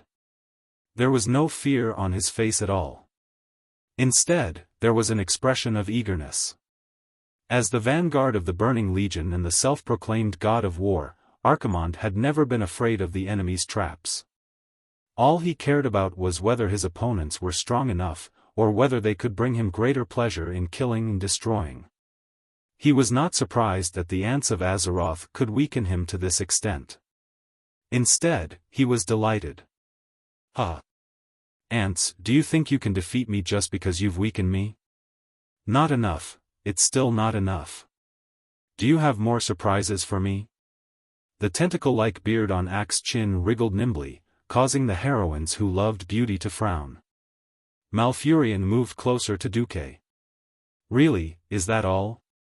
Just weaken his defenses and shrink his body. In Malfurion's mind, Archimonde's attacks should have been weakened, or he should have been weakened in all aspects. Instead of using 20% to reduce Axe's body and 80% to reduce his defenses. No. That's good. If we don't reduce his defenses, then we really can't fight. Duque would always remember how thick Archimonde's skin was when he descended. The attacks of the Breaking Dawn Wizard Tower couldn't break his defenses. Coupled with Axe's terrifying vitality, it wouldn't be enough for the elites of the three sects to die 100 times. Only reducing his defenses and not his attacks. Even if this was a crazy move like walking on a tightrope, at least they still had something to think about. Without further ado, the great war that would decide the fate of the world began. Cain! Duque ordered. The bull-headed chief, who was the most muscular among them, stepped out. No one would have thought that there would be such a wonderful mockery in this world. Cain's rough bull face was filled with a rich expression of disdain. It was one thing for him to look down on the boss of the Burning Legion. He even did something exaggerated. He pointed at Archimonde with his thick finger and then at the Nightmare's panther's poop on the ground. There was a dung beetle on top of the poop, making a ball out of it. The old bull stepped on it with his hoof. Pah! The pitiful dung beetle and the poop were crushed into a ball. Duque couldn't understand the old bull's mockery. Was he saying that Archimonde was a pile of poop? Or was he a demon who only knew how to play with poop? Was the dung beetle his true form? Alright, who cares what the hell this is? In any case, Ak was furious. He roared and charged at the old bull who had raised the interstellar hand gesture. Yes, he retracted his left and right fingers, leaving only the middle finger. Chapter 955. As a pharaoh, whether it was before or after transmigrating, Duque did not understand how a warrior's taunt skill worked. Could it be that he would shout, "Grandson," when he saw something strange? Then, the monster would be angry? The head of state would be angry? Even a guy like Arkharens would be angry? Arkharens really went to look for Old Bull. Speaking of which, Cain was still very young at this time. Why did Duque like to call Cain Old Bull when he saw that he had a long beard? Alright, regardless of him, the effect was surprisingly good. Archimonde raised his fist high. Even though he had only roared, Duke felt that Archimonde was saying, "You might die with one punch." That kind of punch was like throwing an excavator at him, and Duke's small body definitely wouldn't dare to take it. Then, Cain vomited blood from the punch. The huge totem pole was a super heavy weapon to beat people up. It was also a defensive artifact. Cain's totem pole was thicker than the main beams of many human houses. The old bull took a horse stance and raised his totem pole to receive Archimonde's punch.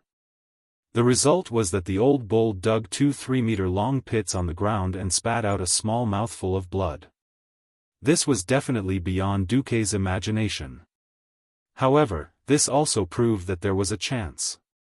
Cain had clearly suffered a small injury after taking Arkharens's punch. His neck turned red and he slapped his chest with his empty left fist. He shouted, "Again. Again? As you wish." This time, Arkharens took a deep breath and retracted his long right arm. Then, he punched out like a thunderclap. The momentum of this punch was definitely full marks. Even if Cain had boasted that he could definitely withstand it, Duke still felt that it was like using a pile driver to hammer a piece of beef. The cow's head that was hammered with a small hammer would be softer and more chewy or something. Fortunately, Brother Bull was not a simple warrior. A roar of "Ha" seemed to be announcing to the world how ferocious the Taurens who were born in the arms of Mother Earth were. His hooves, which were planted firmly on the ground, suddenly had a strange change in color. It was a kind of dizziness, as if he and the earth around him had solidified and become one. Duque's intuition was right. Arkharens's powerful punch didn't turn the old bull into minced meat. Instead, it caused the ground within a radius of 300 meters to sink. Even though it was only a centimeter of subsidence that was difficult for mortals to detect, the system elf still notified Duque at once. Duque couldn't help but praise Old Cow in his heart. Of course, battles in real life weren't as brainless as in the game, where the boss would only beat up the guy with the strongest defense. In a group attack, Duque preferred to call it a diversion. The second person to rush forward was Mograine. The Ashbringer, which was as big as a door, slashed down without any fancy moves. The long light that was as bright as the falling stars sank into Archimonde's calf. Even with Ak's thick skin and flesh, he felt a wave of pain. Who is this guy? With this small question in mind, Arkharens bent over and swept his strong forearm, which was nearly 4 meters long, across the ground. Crack, accompanied by a deafening sound, the thick ground was like a large piece of ice cream being scooped out by a spoon under the demon commander's extraordinary strength. A large piece of mud that could be used as a single room was blasted away. The aftershock of the impact swept out, and the entire cobblestone path not far away was flattened. The shockwave hit a wooden house of the night elves in the distance. At that moment, the entire house seemed to let out a painful sound. On the ground that sank on the spot, cracks spread rapidly in all directions. In less than a second, the entire house didn't even collapse. Instead, it directly exploded. Every piece of scattered wood and stone was wrapped in destructive flames with the power of darkness. However, as the main target of this attack, Mograine didn't move. Under his feet was a cone-shaped island that was radiating radiation. What spread out was only the aftershock of Archeron's attack. The huge arm itself was stopped by the huge sword of holy light that was leaning on the ground like a crooked door. Mograine was like a pillar of support as he stubbornly withstood the demon commander's shocking attack. This wasn't the end. The moment his arm was blocked, Turayan charged forward. The godly sword, Quell Zerum, pierced through Archimonde's arm from the outside, and a small bloody hole appeared on the left side of Archimonde's arm, and a ray of golden holy light escaped from it. To the gigantic demon commander, the wound looked like a swollen human after being bitten by a mosquito. In fact, the internal injury was far more serious than it looked from the outside. It could already be considered a minor injury. This is impossible. Archeron's finally let out a strange cry. Even though he had greatly reduced his size in order to descend and had to accept the weakening of his power, in his imagination, there was no mortal in the world of Azeroth who could withstand even 10% of his power. But now, 1.5 was nothing. However, it was 3 mortals who blocked him time and time again, hurting him. Ak felt a kind of anger. It was the kind of anger he felt when he was hurt by ants he looked down on. To him, this was no different from being humiliated. In the next second, someone really did slap his face. For some reason, Orgrim was obsessed with throwing hammers. The hammer of destruction, which was bigger than a human head, was not even comparable to a toy in front of Archeron's. However, it was this hammer that drew a beautiful line of fire in the air. Just as Turayan stabbed Ak, the hammer directly hit Archeron's left eyelid. Originally, with Archeron's extremely abnormal defense, it would have probably bounced off. After using the power of the Emerald Dream to weaken his defense, the effect was surprisingly good. Archeron's eye socket was slightly swollen, but it wasn't too serious. However, injuries were injuries. Even if it was just a small injury, it could easily accumulate into minor injuries, serious injuries, or even death. 3 heroes had injured Archeron's in a row, which immediately ignited the hope of the heroes. That's right. We can do it. After this great demon was weakened, he was no longer the invincible existence that was above all mortals. He could be injured too. Being injured meant that he had a chance of dying. At this moment, Duque shouted, "Let's go together." Chapter 956. If there was a chance, Duque wouldn't mind finding 24 demigod-level players who couldn't be killed and could resurrect infinitely to kill Archimonde. Wasn't it just a pain in the ass grinding? If their equipment was strong enough and their intelligence wasn't lacking, they could always be killed. Unfortunately, it seemed that Duque was the only one in this world who could resurrect and not change his race. In this Hell Mode instance dungeon that could only be played once, what Duque could do was to get the strongest helpers to kill the boss. With just a glance, Duque's heart was filled with boundless pride. Look! A bunch of fierce people. They weren't heroes, they were fierce people who were destined to enter the instance dungeon and become bosses. Now, they're all Duque's underlings. Well, they're not even members. The main members had to beg their grandfathers and grandmothers and pray that their families weren't messed up so they didn't need to open a taobao shop at night, or feed their children, or the dormitory's electricity would be cut off at 11 o'clock. It wasn't easy to pull these historically famous guys into the team. As long as they joined, they would definitely do their best to be good fighters. In the original history, only Tyrant, Jaina, and Thrall would participate in this super battle, but Du upgraded it to a super battle where the elites of the 3 factions gathered. It wasn't an exaggeration to say that if any of the members here died, it would definitely cause the fate of the team to collapse. On the other hand, they were definitely the best. The only fly in the ointment was that there were fewer healers and more warriors. Including Bishop Benedictus of Stormwind City, whom Duque had decided to transfer at the last minute, there were only 3 healers. It was bad enough that the leader of the Blood Elf Paladins, Riataline, was forced to be a healer. For the sake of the overall situation, the Cenarian Circle's great druid Malfurion had to run over to provide support.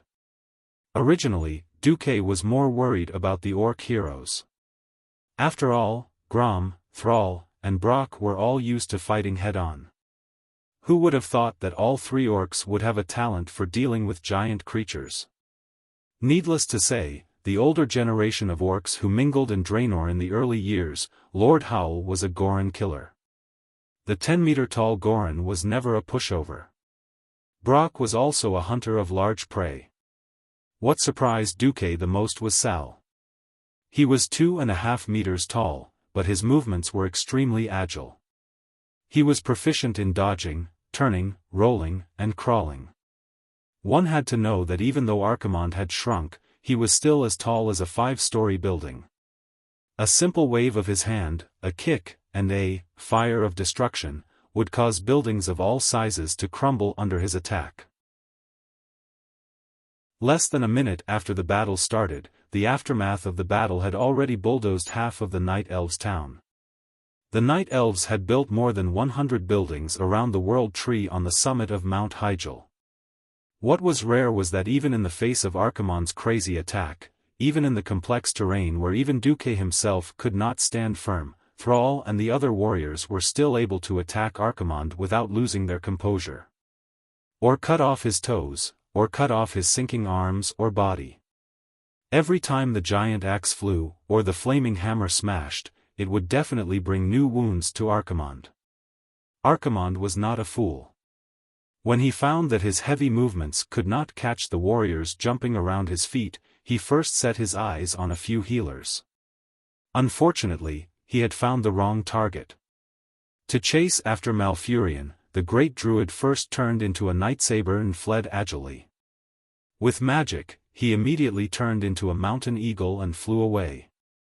At the very least, he could turn into a black bear and use the bear skin that had been strengthened by countless natural magic to resist Archimonde's attacks like an old bull. Fighting Riataline. It was not easy for a paladin to die. In addition, Riataline was standing closer to Mograine and Turalion, so she had to be strongly blocked before she could hit anyone. It would have been the easiest to deal with Benedictus, but unfortunately, Archimonde was almost mad. Because he saw that there were a few inconspicuous hands of magic around the Bishop of Holy Light. At the critical moment, they pulled the only priest out of the danger zone. Humph. Interesting. Archimonde gritted his teeth and pressed the 5 fingers of his right hand in the air. The attack was coming. Air blast. The entire team in the south was blasted into the sky by the huge shock wave that could be called an air cannon. This long-range attack team consisted of Duque, Queen Sylph, Jaina, Solarian, and Bulang Bronzebeard. It was fine if they were suddenly blasted into the air by the air blast. Amidst the chaotic female screams, the 5 of them were able to slowly descend from the sky with the help of the slow fall spell, or the goddess tear, that Tyron provided as a parachute. They did not fall to their deaths. But in the next moment, the few of them watched in despair as a huge shadow came crashing down on them. Having gotten rid of the other heroes, Archimonde pounced over.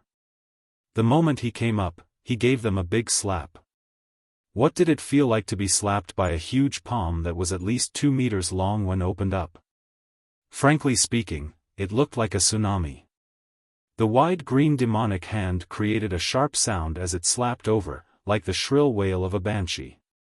Not to mention that the rows of houses just now easily collapsed under the attack of this demonic hand. The most shameless thing was that at this moment, Archimonde's curse arrived. Evil magic that was like black ink quietly drilled into the bodies of Ling Kong and the others. The pain caused by the explosion of dark magic greatly affected the movements of the 5 of them.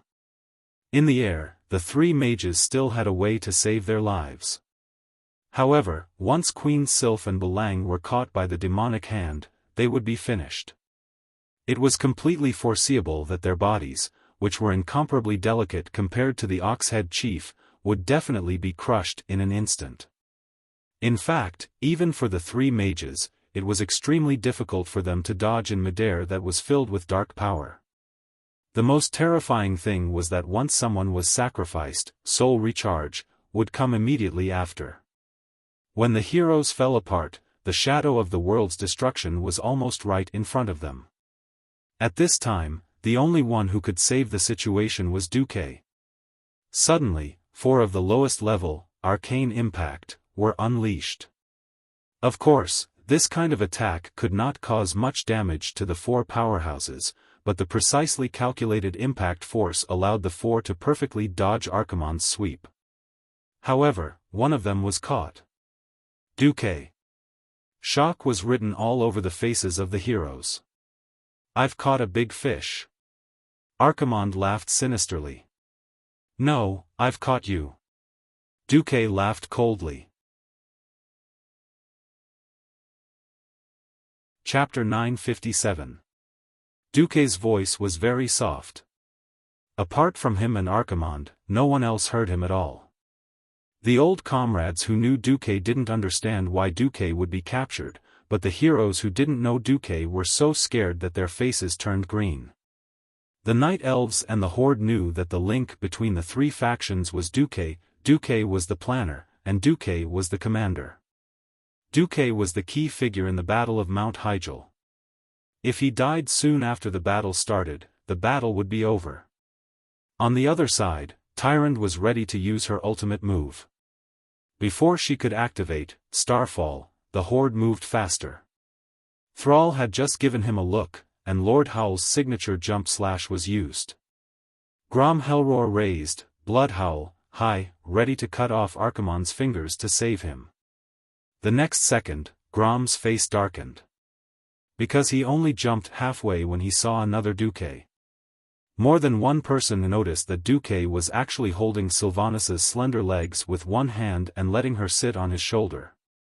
His other hand was holding Jaina's slender waist, and he floated down with slow fall. Well, there was also a hand of magic holding a cursing dwarf upside down. The reason for this was that Archimonde's powerful curse, Grasp of Army, was a little troublesome for a Radiant Moon Mage to remove. Duque could instantly remove it, so he did it in passing. The Duque caught by Ak was, of course, a clone. The problem was that the bitter Grom didn't know. In midair, Lord Howl and Duque made silent eye contact. First, a pair of crimson eyes the size of a bull stared at Duque. "That's your phantom clone? Why didn't you say so earlier?" Duque returned an innocent look. "You didn't ask?" Grom's eyes widened even more bitterly. "Damn it! I was thinking of repaying you for saving my life. I jumped for nothing. Oh no, I'm jumping. With such a big mistake, I would die in minutes against this kind of person." Duke rolled his eyes. "Done. He doesn't have time to deal with you." Lord Roar immediately knew why. "Ah!" Archimonde's sudden scream almost broke everyone's eardrums. Everyone could hear the fury in the demon commander's scream, because a golden holy light was bursting out from his clenched right hand. At first, it only leaked through the gaps between the fingers, but in less than a tenth of a second, it concentrated on the knuckle of the middle finger closest to the palm. Time seemed to freeze in the next second. The huge cyan middle finger that was thicker than a bucket was perfectly cut off. The incision perfectly followed the shape of the joint. Strictly speaking, only the muscles and skin were cut off. But a severed finger was a severed finger. 10 fingers are connected to the heart.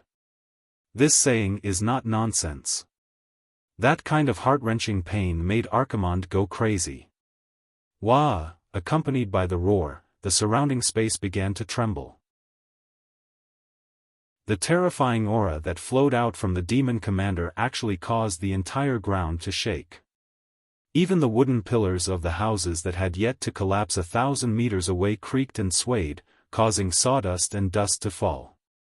At the same time, a terrifying pressure that made people shudder spread out in all directions. This was not a simple pressure. The reason why Archimonde was known as the Burning Dusk, the creator of Purgatory, and the Defiler was not without reason. At this moment, many terrifying illusions involuntarily appeared in the minds of every hero who besieged Archimonde. These were not illusions that were fabricated out of thin air. All the illusions came from the worlds that Archimonde conquered and destroyed. They came from the residual pain of every victim at the last moment of their lives. They came from the desperate cries of their souls when they were forced to fall after being captured. It wasn't just one or two voices, but the shock formed by the convergence of thousands of despair and resentment. Archimonde used this most ferocious martial merit that belonged to him to make the most terrifying weapon. In this way, he displayed his reputation as a demon commander.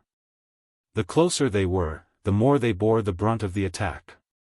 Lord Howl was shocked and fell on the spot. The Tauran chief Cain, who was holding the totem pole, had a pale brown face and cold sweat dripping from his forehead. His pair of big bull eyes were lifeless, and it was obvious that he had lost his focus. Cain, who had clearly stopped moving, was kicked by Ak. His huge body rolled a few times and fell into the fire of destruction, rolling around in pain. However, the damage of the flames instantly matched the purgatory in his illusion. He fell deeper into the illusion of fear. If it wasn't for a large pile of snow falling from the sky and smashing into his head, causing him to wake up from his hallucination with a quiver, perhaps his injuries wouldn't be as simple as this. Cain subconsciously looked at the spellcaster. He was a little dazed. In theory, Duque, who had saved him, was still in a state of fear. What the hell is this? Of course, Cain didn't know that Duque had been hit by fear, and that the system elf had helped him. At a time like this, it was definitely a different matter. Unable to care so much, Cain spat out a mouthful of blood on the ground and rushed forward on the spot. While he was in a daze, Mograine and Turalian, who had stronger wills, resisted the fear this time and held Archimonde back. After all, there were only a few who could resist the fear or wake up early. There was Kale, who cried out in fear, Caponia, who ran around out of control and crawled even when she fell, and Thrall, who waved his weapon in an attempt to fight against the illusory enemy. In Jaina's mind, she saw countless pitch-black enemies baring their fangs and brandishing their claws. They broke into the palace where she had lived since she was young, reached out to tear apart her gorgeous robe, and scratched her tender skin. No! No! No! She tried to open her eyes, but no matter how hard she tried, she couldn't. All she could see was darkness. Her seemingly strong heart was filled with frailty and helplessness. Jaina felt like she was a lone boat on a stormy sea, about to capsize at any moment and succumb to the boundless fear. When a person was in extreme fear, the most natural thing to do was to look for a life-saving straw. Even though the feeling was very weak, Jaina clearly felt that she had been hugging something. At first, it was a little blurry, but she soon realized what she was hugging. It was Duque. That's right. Duque. The man she was destined to be unable to break free from his hands, the man she would unknowingly get involved with even after the engagement was broken off. Countless times, she had thought that breaking free from the shackles of the strongest hero of humanity was a form of release. However, in the face of such a great enemy, in the face of unimaginable terror, Jaina suddenly felt that having a man to shelter her from the wind and rain and give her a sense of security was an incomparably happy thing.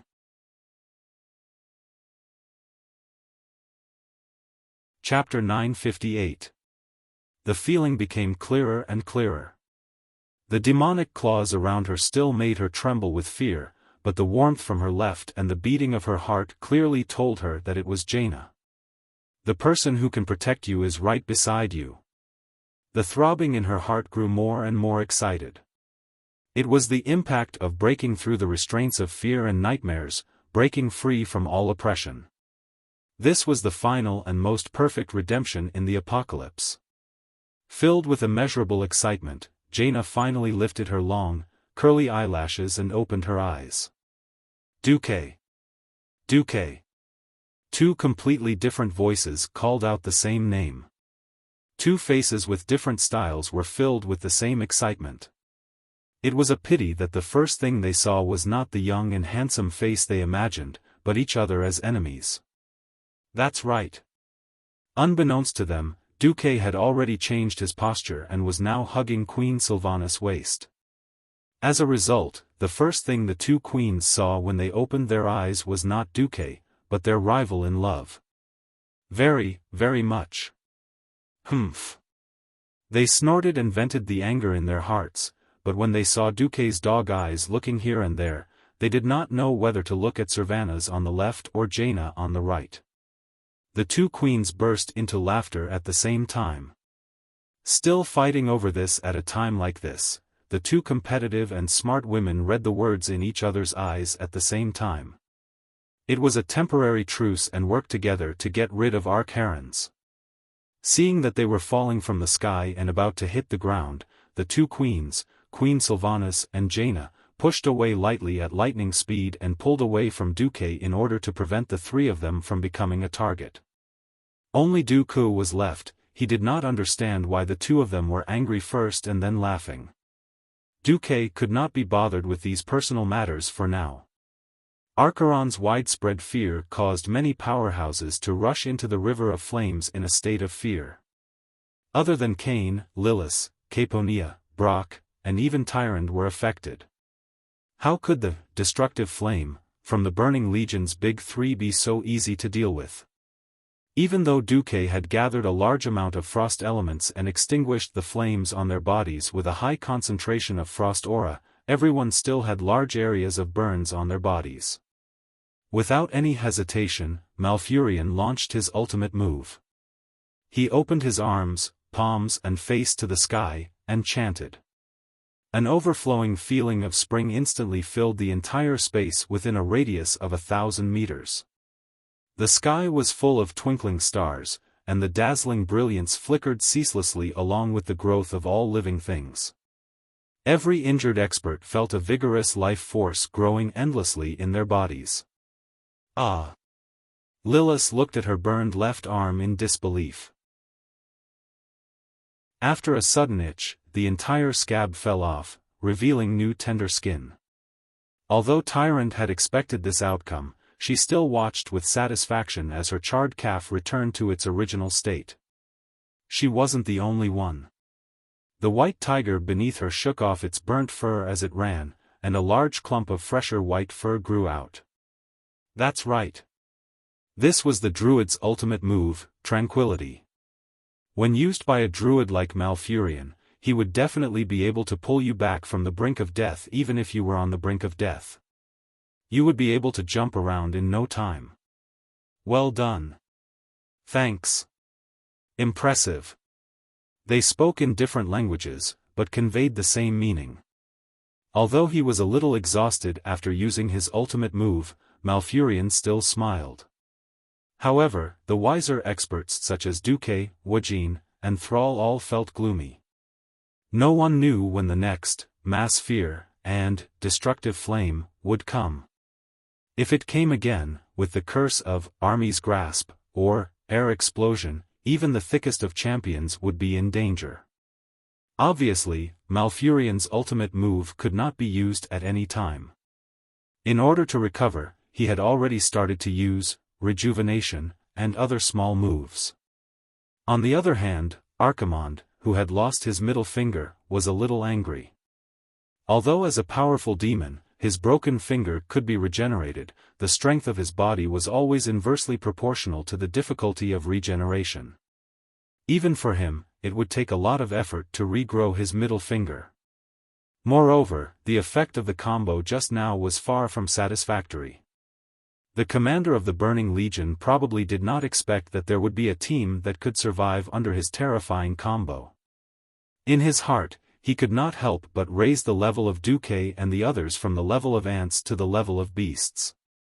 The agile champions below annoyed Archimonde, so he picked the Tauran chief who was the only one who was willing to face him head-on. He roared, and his voice was like thunder from the 9 heavens. "Filthy beast, kneel." A giant hoof stomped on Cain's head. The huge difference in size was often accompanied by an absolute difference in weight. In a head-on confrontation, this was the difference between heaven and earth. The weight that mortals could not bear was on Cain's head. Although he gritted his teeth and held the totem pole high, the heavy pressure like a falling mountain still made his body short, and his knees could not help but slowly bend. Ha! Ha ha ha! In order to not let the troublesome fellows stop him, Archimonde directly used air explosion on his feet. The first to be blown away were the orc heroes. Then it was the humans. Even though Mograine and Turalian had stabbed their holy swords into the ground to prevent themselves from being blown away, the 2 holy knights were still blown away when the ground was shattered. Although it was not far, it was a fatal gap. Seeing that no one could come close, Archimonde sinisterly released fire of destruction under his feet again. Although he had the physique of a giant and incomparable strength, he was still an Eridar warlock. Close combat and whatnot were all side shows in between casting spells. Yes. He wanted to burn the only person who dared to face him head-on, Old Bull, to death in front of this group of rebels. He finally understood that as long as the annoying Cain was no longer at the front, the others would not be able to withstand his strength. The rest of the people couldn't withstand his strength at all. He could chase them around like ducks and finally kill them one by one.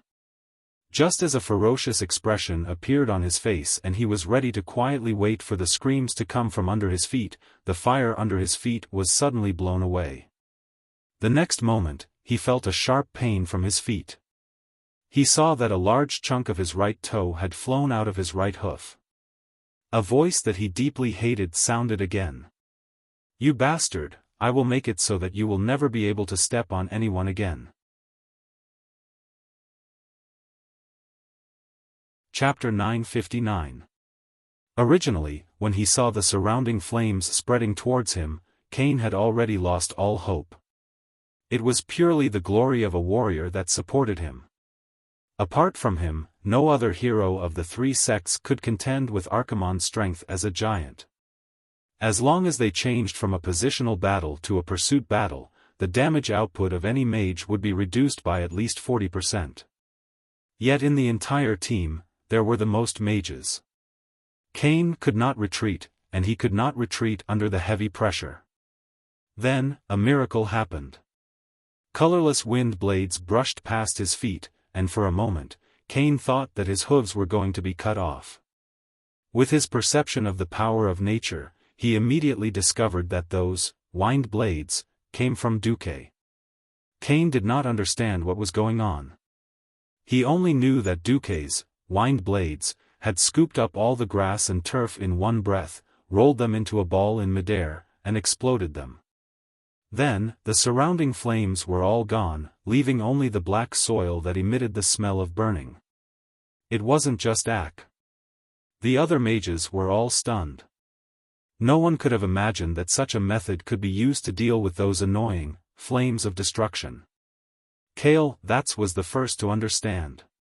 He pushed out with one hand before the fire burned him, using magic to lift the entire turf. Then, the moment before the flames of destruction burned him, he used magic to push the flames and the scorched turf away. The long river of flames was changed just like that. "I understand." Jaina and Ronan shouted in surprise at the same time. No one who could reach the radiant moon pharaoh was a fool. Flames were never something that could exist out of thin air. Any flame had to have a combustible object as a support. Either it could be ignited vegetation, or it could be a flammable gas in midair. Even though it was very difficult to use frost elements to fight against this demigod-level flame, as long as he pushed the flame away, he could change the course of the entire river of flames and keep himself and his teammates away from danger. Duque had invented this move. To Kane, he was just a pretty good teammate. He was still far from being a god-level teammate. Duque's next strike magnified Duque's image in his heart. If Duque had used a sneak attack to cut off one of Archimonde's fingers, no one could see it clearly. Now, at least Kane could see it clearly. It was an extremely thin and long sword. To the Tauren, it was like a long needle. It was clearly so thin that it was not suitable to be used as a weapon. He could not miss out on the golden holy light that blossomed from it. In fact, Archaron's had already reacted when he sensed the holy light that had injured him. He cried out in alarm. Just as he was about to raise his hoof, space seemed to be strangely distorted. On the tip of the right leaf-shaped hoof of the demon's hoof, a thin golden line that was almost identical to the one before suddenly appeared. Unlike how a butcher dissected an ox, Duque used the most violent method to cut off the incomparably thick and tough hoof, using the maximum output of the holy sword to chop off the horny layer on the hoof. If Archaron's body had not been weakened by the Night Elf's Emerald Dream's ultimate move, Duque's strike would have been in vain. But there were not so many ifs in the world. As soon as the thin golden line appeared, it extended to both sides at high speed. The next moment, accompanied by intense pain, Archaron saw his toe break in the middle. The black finger that was as large as the roof of a house flew out with a crack. It spun continuously in the air before crashing onto the black soil 10 meters away. Time seemed to have stopped at that moment. The demon commander's face was full of horror. He screamed, no, if he had lost his finger, it could be said that he had been careless and fell for Duque's trick. However, the forceful counterattack this time made him fully realize that he, who had been weakened twice by the magic circle of planet Azeroth and the magic circle of Mount Hyjal, was much weaker than he had imagined. Bastard! Bastard! Bastard! Archaron roared and launched a wild attack. Just now, if he had continued to stomp with all his strength, he might have been able to find Kane for revenge. It was a pity that his toe had been cut off. This affected him too much. If he had been injured in the arm or body, it would at most affect his attack power. But the foot was the most troublesome limb. After losing a toe, Ak felt that his balance was obviously out of whack. This was a very dangerous sign. He had leg armor. The golden demon armor, forged by the Burning Legion's dark craftsman with the highest craftsmanship, protected his calf very well. And in his impression, there had never been anything that could hurt his incomparably thick and hard hooves. Now it was different. If he could not support his body and fell, then the melee professionals who had been besieging his calf would be able to attack his vitals more directly. Then there was a real possibility that he would die here. Archaron brought out his real skills. 10 fingers, oh, it was now 9 fingers in a row. The air blast that had a gap just now suddenly became a continuous barrage. Although the air blast, with a wide range had become the air cannon, with a narrower attack area, its power had more than doubled. Boom! There was a loud noise, and grass and sand flew all over the sky. Many experts, including Duque, saw Brock's right arm suddenly twist in an extremely awkward position that shouldn't have appeared.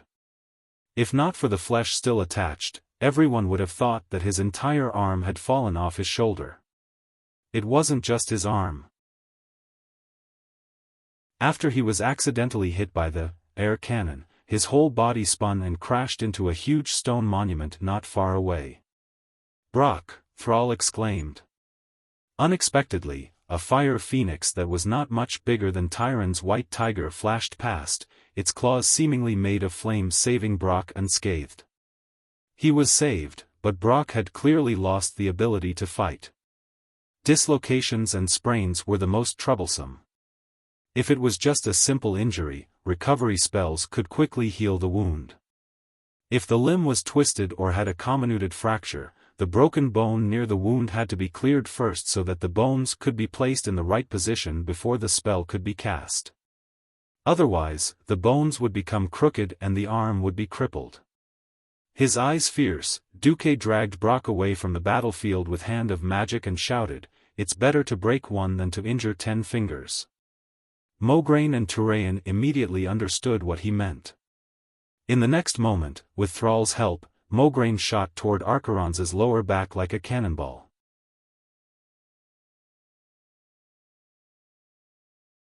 Chapter 960. As a powerhouse who always charged at the front lines, how could he not know that there were only 3 people who could truly threaten him after exchanging a few blows? 2 large holy swords in the open, as well as that orc who jumped up for some reason and was sent flying. Alright, I'll ignore that. Lastly, there's Duke who looks like a mage but is actually an assassin. Yes. Duke Marcus. This was not the first time Archimonde had heard this name. While he did not care about it before, ever since Duque cut off his first finger, he was destined to engrave this name in his heart. He had already decided to imprison Duque's soul under his burning throne and let him suffer endless torture for tens of thousands of years. Unfortunately, before that, he had to face the threat behind him. Archimonde's huge body twisted violently, and his left fist smashed towards Mograine behind him. In midair, Mograine should not have been able to borrow any strength, but at that moment, a mass of arcane energy appeared out of thin air.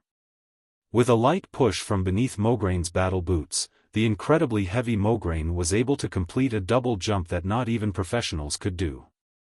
Even Newton's coffin couldn't hold him down anymore. Cough cough. It was this jump that caused Mograine's threat level to skyrocket. Originally, he could only aim for Archimonde's waist, but now he was going for his neck. Without thinking, he changed his attack. His left fist that was originally sweeping horizontally turned into an uppercut. At that moment, 3 arrows arrived. Tyrande, who had been hiding her true strength, finally revealed her true abilities. Once, Fortify Aura was activated, the power of the Windrunner sisters' arrows increased exponentially. Their arrows, which were originally like mosquito bites to Archimonde, were instantly raised to the level of All's. Lilith's Wind Arrow was the first to arrive, activating Archimonde's tough skin resistance against natural attacks. Who knew that in the next instant, it would be Lightning Arrow, followed by Flame Arrow. 3 arrows in a row, almost hitting the same spot in unison. The last arrow broke through his defense and pierced deep into the joint of his left hand. Every creature's joints were extremely sensitive. Normally, a swollen joint would cause it to be unable to bend or anything, let alone a needle-like arrow. Ak froze on the spot. Die!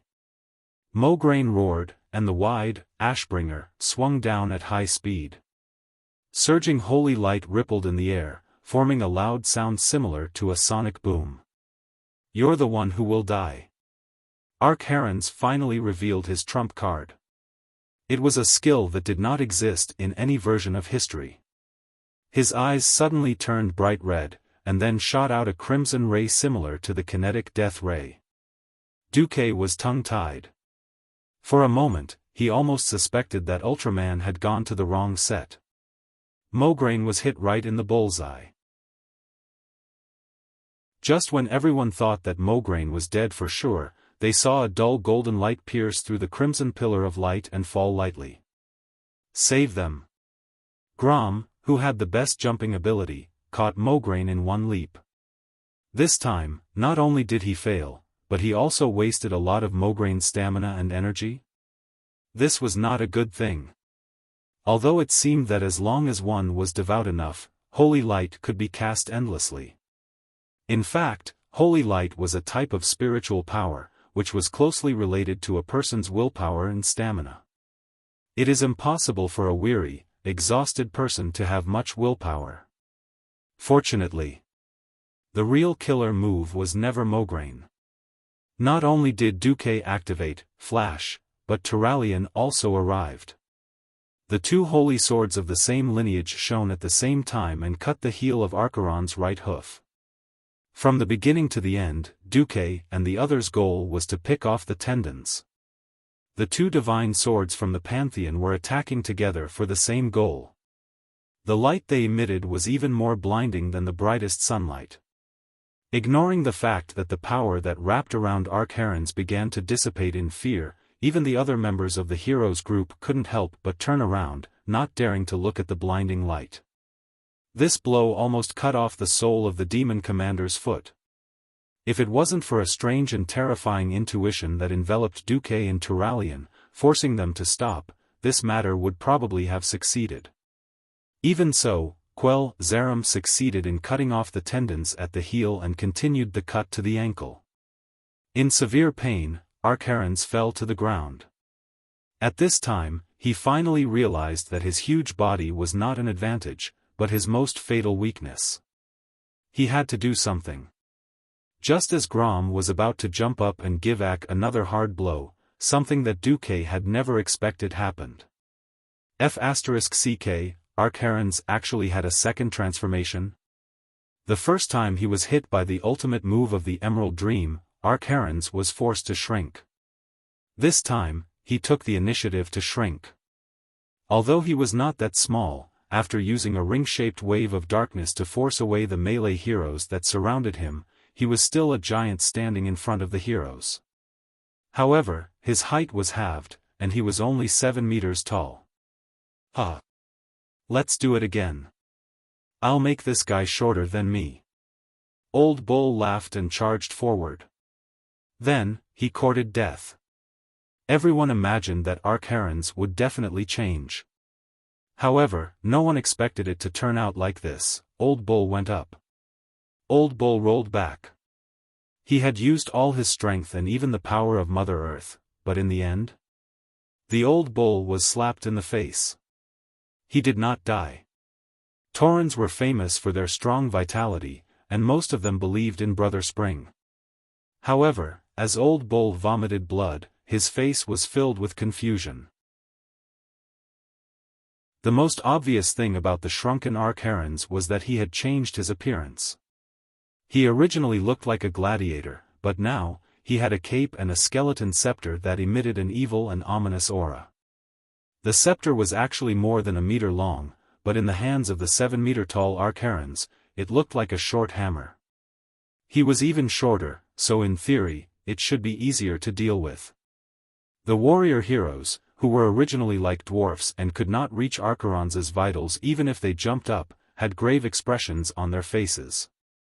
Duque suddenly understood why. Even though Ak was very tall just now, he only gave them the feeling of a tall building. Tall buildings could collapse, but mountains could not. Right now, Archerons was like a miniature mountain. Chapter 961. Duque had transmigrated, greatly altered history, and lifted the skirt of the goddess of fate. Just when he thought he could conquer fate, he was shocked to find that he was also being teased by the goddess of fate. Speaking of which, if the world of Azeroth was a person, then most of his physics knowledge was taught by his physical education teacher. A dragon could become a person, and then the extra dozens of tons of mass would disappear. Archimonde, who had shrunk to one size, was the best example. The current Archimonde gave off a more stable feeling, but his movements were more light and agile. Duque sent a clone directly behind Archimonde, and then everyone only saw Archimonde's sneer and Duque's clone silently annihilated in a round shield. Duque's pupils suddenly shrank. Big trouble. After Archimonde shrank, not only did his strength double, but it seemed that even his magic resistance had increased a lot. Archimonde calmly sneered loudly. Rejoice! Rejoice! You ants! You should be happy that in the past 10,000 years, for the first time, someone has forced me to use my most basic form. Although I've always yearned to be a god of war who charges at the front, I'm still a warlock. No matter how powerful his magic was, he was still afraid of a kitchen knife. In theory, that was the case. Thrall was the third to not believe it, and he threw his hammer again. Bang! This time, the hammer of destruction was directly hit by a blue shield bullet. Finally, someone lost his voice. Is Archimonde invincible? Duque disdained this kind of nonsense.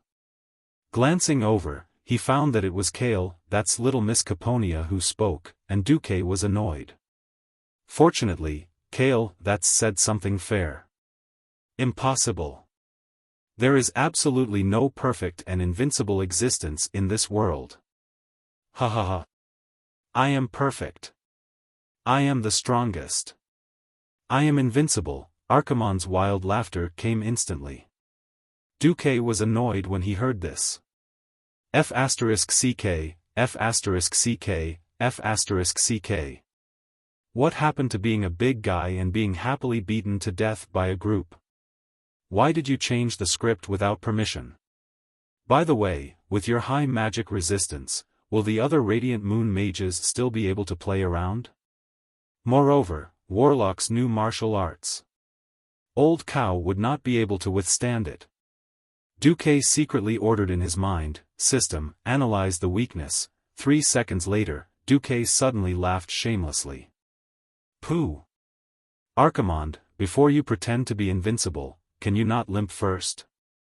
Archironza's final appearance was too shocking. As soon as he appeared, he sent Old Cow flying and even melted Duque's clone. This shocked the group of experts. Following Duque's words, everyone suddenly realized that Archaronz, who seemed to have greatly strengthened himself, did not heal his own injuries. The broken middle finger was still losing purplish-blue blood. His right leg, which had a small part of his hoof and a broken hamstring, was still limping. Even though he could use his willpower to ignore the existence of the pain, the faint remnants of golden holy light around the wound seemed to be telling everyone, this is the target, aim here. He couldn't help but burst into laughter. Ha ha ha. This is too funny. I've seen bragging, but I've never seen someone so good at bragging. Does the Burning Legion rely on bragging to determine their status? Led by Shorty, who had the least sense of propriety, they started scolding Archimonde in a multilingual manner. Heroes from all walks of life immediately turned into Internet Water Army keyboard warriors, scolding Archimonde until he was black and blue. Just as everyone was laughing wildly, Duque's whisper of the wind sounded in everyone's ears. Everyone, please pay attention to the color of Archironza's light shield. If I'm not wrong, red is the Hellhound mode, which mainly increases magic resistance. Yellow should be the Doom Guard, which increases strength and attack power. Originally, they had to pay the price of blood to try to deal with it, but with Duque's familiarity with warlocks and the System Elf's abnormal analysis, Archironza's possible changes were almost impossible to hide. With such amazing information, wouldn't everyone be able to fight the tycoons? Distribute the land? Oh, no, it should be fight the boss and distribute the equipment. Hee hee. Hee hee hee. Hee hee hee hee. Very quickly, especially the orcs, everyone started to smile with ill intentions. It was as if, like sharks smelling the scent of blood, everyone gathered together again. Hee hee hee. I, the great Archaronz, am really being looked down upon. With that, Ak raised his left hand, and a large meteor rain fell from the sky, crashing onto the ground around him. Not only that, with a sweep of his right hand, a river of flames made of fire of destruction, first moved to the left and then to the right, blocking in front of the heroes. Logically speaking, it should be the melee classes dodging, but who would have thought that the melee classes would roar and charge across the river of flames, directly reaching the other side of victory, and start attacking Archimonde with their weapons. It wasn't that they were crazy, but that Malfurion and the other healers were desperately supporting them. Almost every melee hero had the Great Druid's powerful continuous HP recovery spells, heal, and rejuvenation. Those who were more seriously injured could even enjoy the more powerful, swift heal, or life bloom. What? Archaronz couldn't hide the shock on his face. In the next moment, he directly activated fear. The fear magic that had destroyed countless planets and plunged countless races into despair and nightmares became ineffective after the warriors uniformly activated Furious Fury, which could resist the fear effect. No, it wasn't just the warriors. Benedict also gave Turayan a protection fear barrier. In the past, the scene of everyone being hit by fear and running around like blind flies was gone. At the very least, the three warriors, Cain, Lord Howl, and Thrall, along with Turayan, were chasing Arcarans and slashing at him. If it was any other time, everyone would have thought that they had taken the wrong medicine. But at this moment, the horror on Ack's face was the best contrast to their bloodthirsty and ferocious expressions. "That's impossible!" Arcarans cried out. "Ha! Idiot! We've already seen through your trick." Cain laughed out loud. He shouldered the raging flames and charged forward, sweeping his pillar strike horizontally. As if to prove how right Old Cow's cheap laughter was, the scene of the disparity in strength seemed to have been reversed. Bang! A dull thud rang out. Arcarans was like a little wife who had been slapped by domestic violence and could only cry in the corner. He fell on his butt. Almost at the same time, the three muscular men leaped up and slashed at Arcarans.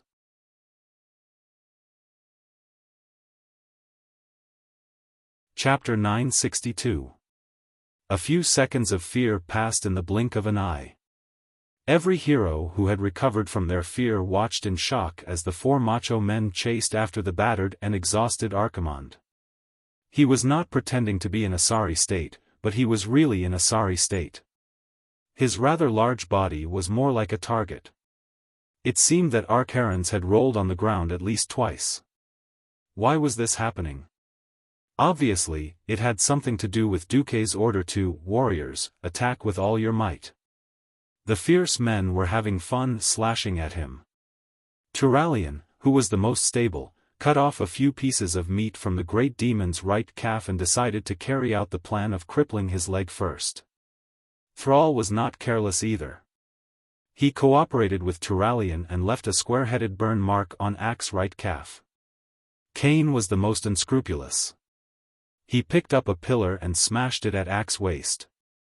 It did not seem like the result was obvious, but it was actually a cover for Grom, who was the most violent, to slash at Ack's face with Blood Roar. Master Roar had a good time slashing. He did not hold back at all when faced with Arcarans, who could only raise his arms to defend. With a few slashes, he left a few huge wounds on Ack's arm that were so deep that bones could be seen and blood gushed out. Just as they were slashing, Duque's voice rang out again. "Retreat!" Without hesitation, as if they were minions who had shouted, "Run for your lives," three of the four macho men who were still slashing fiercely a moment ago suddenly scattered in all directions. They ran so fast, unwilling to stay where they were. Only the thick-skinned old bull squatted on the spot and snorted at Arcarans with an infuriating expression. He was clearly saying, "Come on. Let's hurt each other." Just as the fierce men completed their transformation, the light barrier on Arcarans's body switched to a khaki color. Blazing magic radiance lit up in all directions at the same time. Ronan, Caponia, and Solarian worked together to create an arcane light ball that was too huge and far beyond the scope of a missile. Looking at the rising purplish-blue mushroom cloud, perhaps it would be more appropriate to call it arcane nuclear bomb. Before the arcane wave dissipated, Kale, That's and Jaina each blasted out a phoenix. Fire Phoenix, Prairie Fire. Phoenix, Absolute Windstorm. The two principles were the same, but the elements used were worlds apart. One used ice to freeze Archimonde's upper body, while the other used flames to roast Ack's lower body. This allowed the commander of the Burning Legion to enjoy a clash of ice and fire. Meanwhile, Duque's Frostfire Apocalypse, which had condensed almost half of his Breaking Dawn mana, turned into a huge spiral and sent Arcarans flying. It was a high fly ball that traveled 200 yards straight to the outfield. Cough, cough. He was wrong. That was the dark history of the Burning Legion's commander, who had been brutally blasted dozens of meters away like a piece of trash. Archimonde's body was still considered huge, but in front of a group of ants, he was like a dog eating shit. He struggled to get up, only to discover that he was once again surrounded by the ants he had looked down upon half an hour ago. Damn it! Damn it! Damn it! Archimonde had been growing his middle finger, but now he really wished he could grow a few more middle fingers to point at Duque. Archimonde's tragic situation was in stark contrast to the calm smile on Duque's face. Everyone, do you remember? The dark blue shield is for defense in close combat. It's strong in defense and weak in attack. The yellow shield is for strengthening close combat. The warrior and knight will leave, and the mage will attack. The red shield is for high magic resistance, and it's for close combat. Duque emphasized patiently in the whisper of the wind. To put it bluntly, Archimonde had indeed returned to his roots and focused on his warlock abilities. Even the power of a warlock wasn't like cabbage that fell from the sky for no reason. Unlike ordinary warlocks who needed to summon demon servants to have the corresponding support power, as the commander of the Burning Legion, Archimonde could directly use the power of a certain type of demon. There was a problem here. For a period of time, he could only use one type of demon power. After all, the demon guard that focused on close combat and the hellhound that focused on magic were completely different types of power. It was impossible to master them. It was precisely because Duque had used the system to analyze Archimonde's power attribute and even accurately calculated how long each power could be maintained. That was why he had attacked so crazily just now. Before transmigrating, changing the attack mode to change the damage output was definitely a rotten trick. At this point in time, this was definitely the first time something new had appeared. Unfortunately, in front of an experienced driver like Duque, an old leader, it was simply no worth it. 1. Raise. It was shocking for Ak, but it was a blessing for the hero team. Without Duque's command, they would either be wiped out after a few random attacks, or they would have to pay a heavy price to find out the pattern. It definitely wouldn't have been so easy. After so many rounds of intense battle, only Brock was seriously injured and had his arm broken. It was truly a miracle. Duque stepped out from the crowd and took out a feather fan from his interspatial bag. He waved it like a pig. Archimonde. This day next year will be the anniversary of your death. It was extremely pretentious and F***ed up, but everyone felt relieved when they heard it. Humph. You bunch of ants are worse than scum. A big shot was a big shot. He had been defeated like a dog, but he was still very stubborn. However, the next moment, Duque realized that something was wrong. Several experts suddenly touched their chests, intentionally or unintentionally. It was a palpitation of unknown origin, as if something had entered their bodies. No, it might even have entered their souls.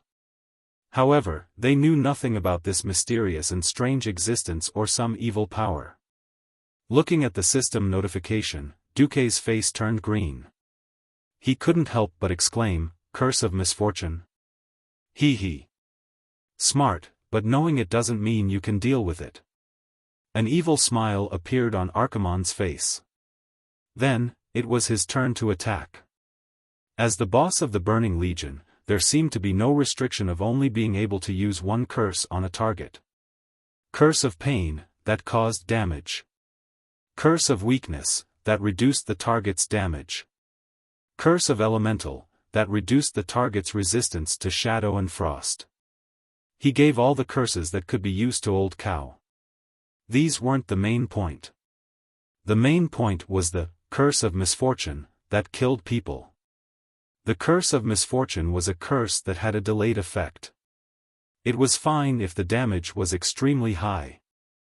The most terrifying thing was that once someone died under the curse of misfortune, an apocalypse guard would immediately be born from the dead person's corpse. There were all-powerful experts in the hero domain. Who knew who would die under the real curse and what level of demon would be born? It might not even be rare for a demon lord to be born. Duque's face turned green.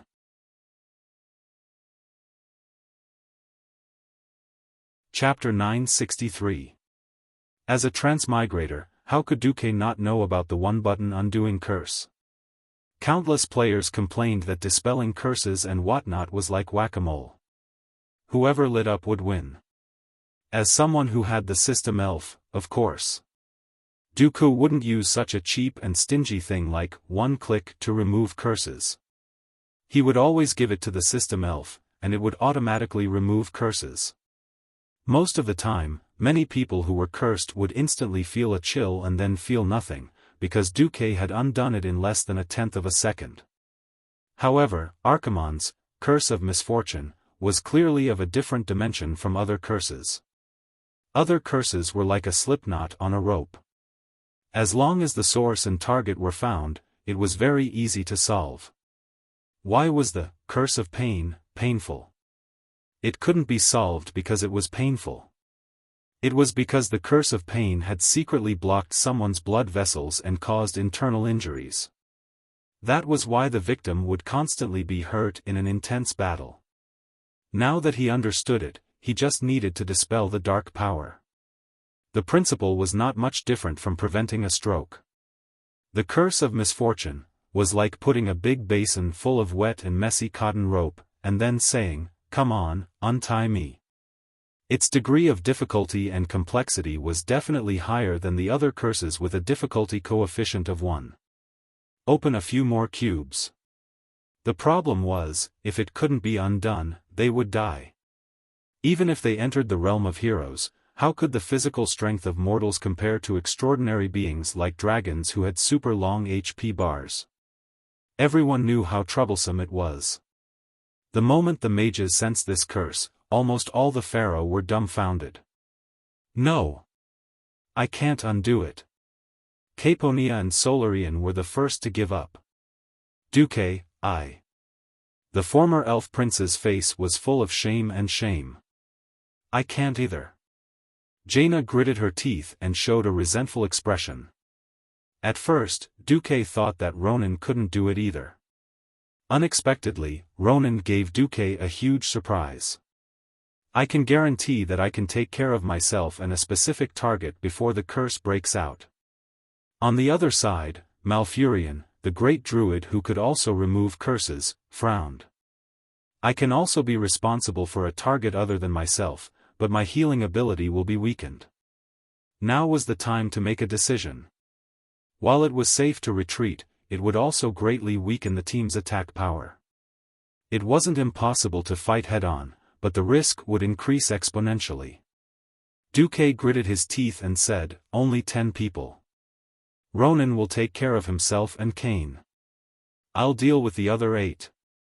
Cain, Grom, Thrall, me, Ronan, Alexandros, Turalian, Servanas, Tyrant, and Malfurion will stay." Duque quickly decided who would stay on the battlefield. In other words, the rest of you should leave immediately.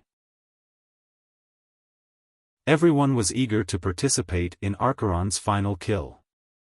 Unfortunately, strength was an incomparably cruel dividing line. If you have the ability, then go up. If not, then go down. Shamelessly staying in the team was irresponsible to themselves, their teammates, and even the entire world. Jaina raised her staff and shouted, "Duque! You must win. I'm waiting for you to avenge me. Everyone, let's go and block the mountain entrance. Don't let a single demon in." After Jaina led the slightly weaker champions away, there were suddenly only 10 champions and Archerons left in a radius of 1,000 meters. No! No! It shouldn't be like this. It can't be like this. Archerons had many tricks up his sleeves, but Duque was too experienced. With the help of the system elf, his dirty tricks were often completely seen through by Duque the moment they started. Even though many champions had left and their attack power was inevitably weakened, Archeron's life force was indeed weakened. The situation was so bad that he had to make a decision. At the beginning, Archeron's idea was to cruelly crush the ants in front of him, then walk over majestically, destroy the World Tree, and absorb the power of the World Tree and the Well of Eternity. But now, this idea was definitely different. Accomplishing both at the same time had become an unattainable task. However, there was still a chance of accomplishing one goal. Suddenly, Archeron's entire body was covered by a large blue cover. Not only that, but a void demon that was even larger than him rose from his back. He wants to be a turtle until the end? Duque's first reaction was to be surprised. As the saying went, defending for too long was bound to fail. Blindly defending would not end well, unless, seeing Archerons give up on dealing with the other champions, turning around Cain and charging towards the center of the mountain, almost every champion suddenly realized that something was wrong. Not good. He's going to force his way to the World Tree.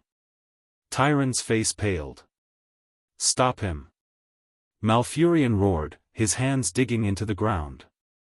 Immediately, huge thorns as thick as a water bucket burrowed out of the black soil and wrapped around Archeron's legs. Not enough. Far from enough. Mere thorns could not stop Archerons, whose legs were covered in destructive fire.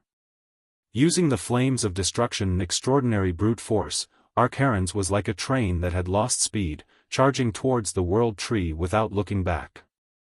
That's right. The World Tree. Only by absorbing the power of the World Tree could he recover from his injuries and turn the tables. If this continued, he would only be exhausted to death by Duque and the others. Full attack. Duque's heart-wrenching roar echoed in every champion's heart. Queen Sylvanas stood on one leg and used a special secret technique to instantly strengthen the bowstring by several times. Then, she knocked a thick arrow that was comparable to a siege hammer. The sound of the arrow leaving the bowstring was like thunder.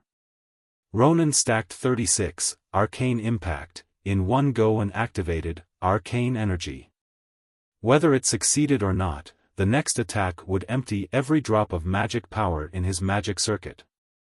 He would not be able to cast even a low-level spell in a short period of time. Thrall used, Hammer of Destruction, with all his strength. All the champions used their ultimate skills. Unfortunately, it was not enough. The Eridar demon's body was too strong. Even if Mograine used all his strength to swing, Ashbringer, to destroy that damned barrier, even if Turalian used, Quell Zerum, that was infused with all of his holy light to cut off Archimonde's right leg, he still could not stop Archimonde from creating another barrier and stumbling towards the World Tree, Nordrassil. In an instant it was as if the entire world of Azeroth trembled. The entire Mount Hyjal echoed with Archeron's crazy laughter. Ha! All your efforts will be in vain. I am already absorbing the power of the World Tree. Soon, your hearts will stop beating.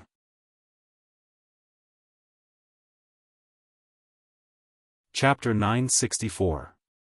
Stop him. Malfurion let out a desperate roar. Once the power of the World Tree is absorbed, it will reverse and release, Breath of Destruction. Weaken him, or we won't be able to use our last resort. The great druid didn't have time to explain what Breath of Destruction was, but it didn't sound like anything good. Far away, all the lesser elves on Mount Hyjal and even the surrounding areas were alarmed. Gorgeous light balls began to fly toward the World Tree at high speed. Those light balls were the most basic unit of the Night Elves, lesser elves. They were the craftsmen of the Night Elves who could help the elves collect wood and other resources. At the same time, they were also the final form of the Night Elves after their souls returned to the earth. There was no time to investigate the legend of the Lesser Elves. However, what was certain was that if Archimonde's vitality did not fall below the lower limit, these lesser elves in soul form would only be courting death if they rushed over and self-destructed. They would probably be forced to fall in an instant and then be made into materials for soul retribution. Stop him! Mograine slashed out with Ashbringer for the last time. Then, he knelt down on the ground, panting heavily. For an old soldier who was approaching the age of 60, he was no longer young. Ashbringer, which seemed to be infinitely powerful and could blast the Calamity soldiers into pieces, was a typical holy artifact. However, using such a powerful weapon also required physical strength and mental strength. After squeezing out all the strength in his body, he slashed out a brilliant golden crescent. This golden crescent slashed over, but Archimonde dodged it the moment before it hit. An incomparably thick right leg fell to the ground. However, Archimonde really didn't know what kind of talent he had. He was actually climbing up with 2 arms and 1 leg. Stop him! Turalyon also went all out. Quell Zerum burst out with a golden light like the sun, and the long beam of light directly penetrated Archimonde's back from behind, exploded from his chest, and even shot into the trunk of the World Tree. It looked like a golden spear had nailed Archimonde to it. However, in just 3 seconds, Archaron's continued to climb. His 3 limbs glowed with an evil black light as they clung to the bark of the World Tree and began to corrode the green bark of the World Tree at a high speed.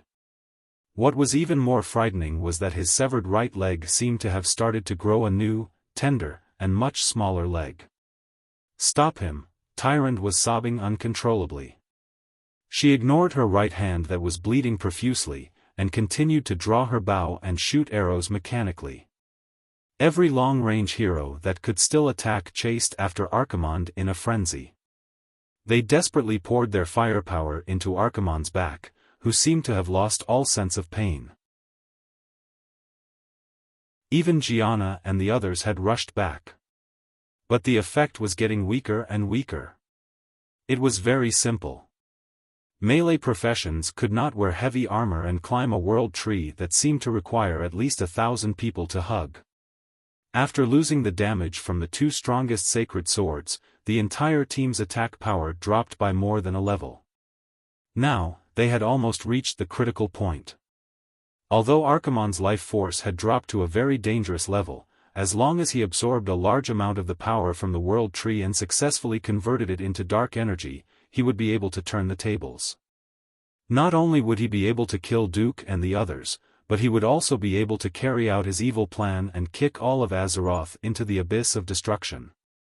The tearful Tyrande suddenly remembered that she still had one last sacred sword. She turned her head and stared at Duque. Duque. Anything is fine.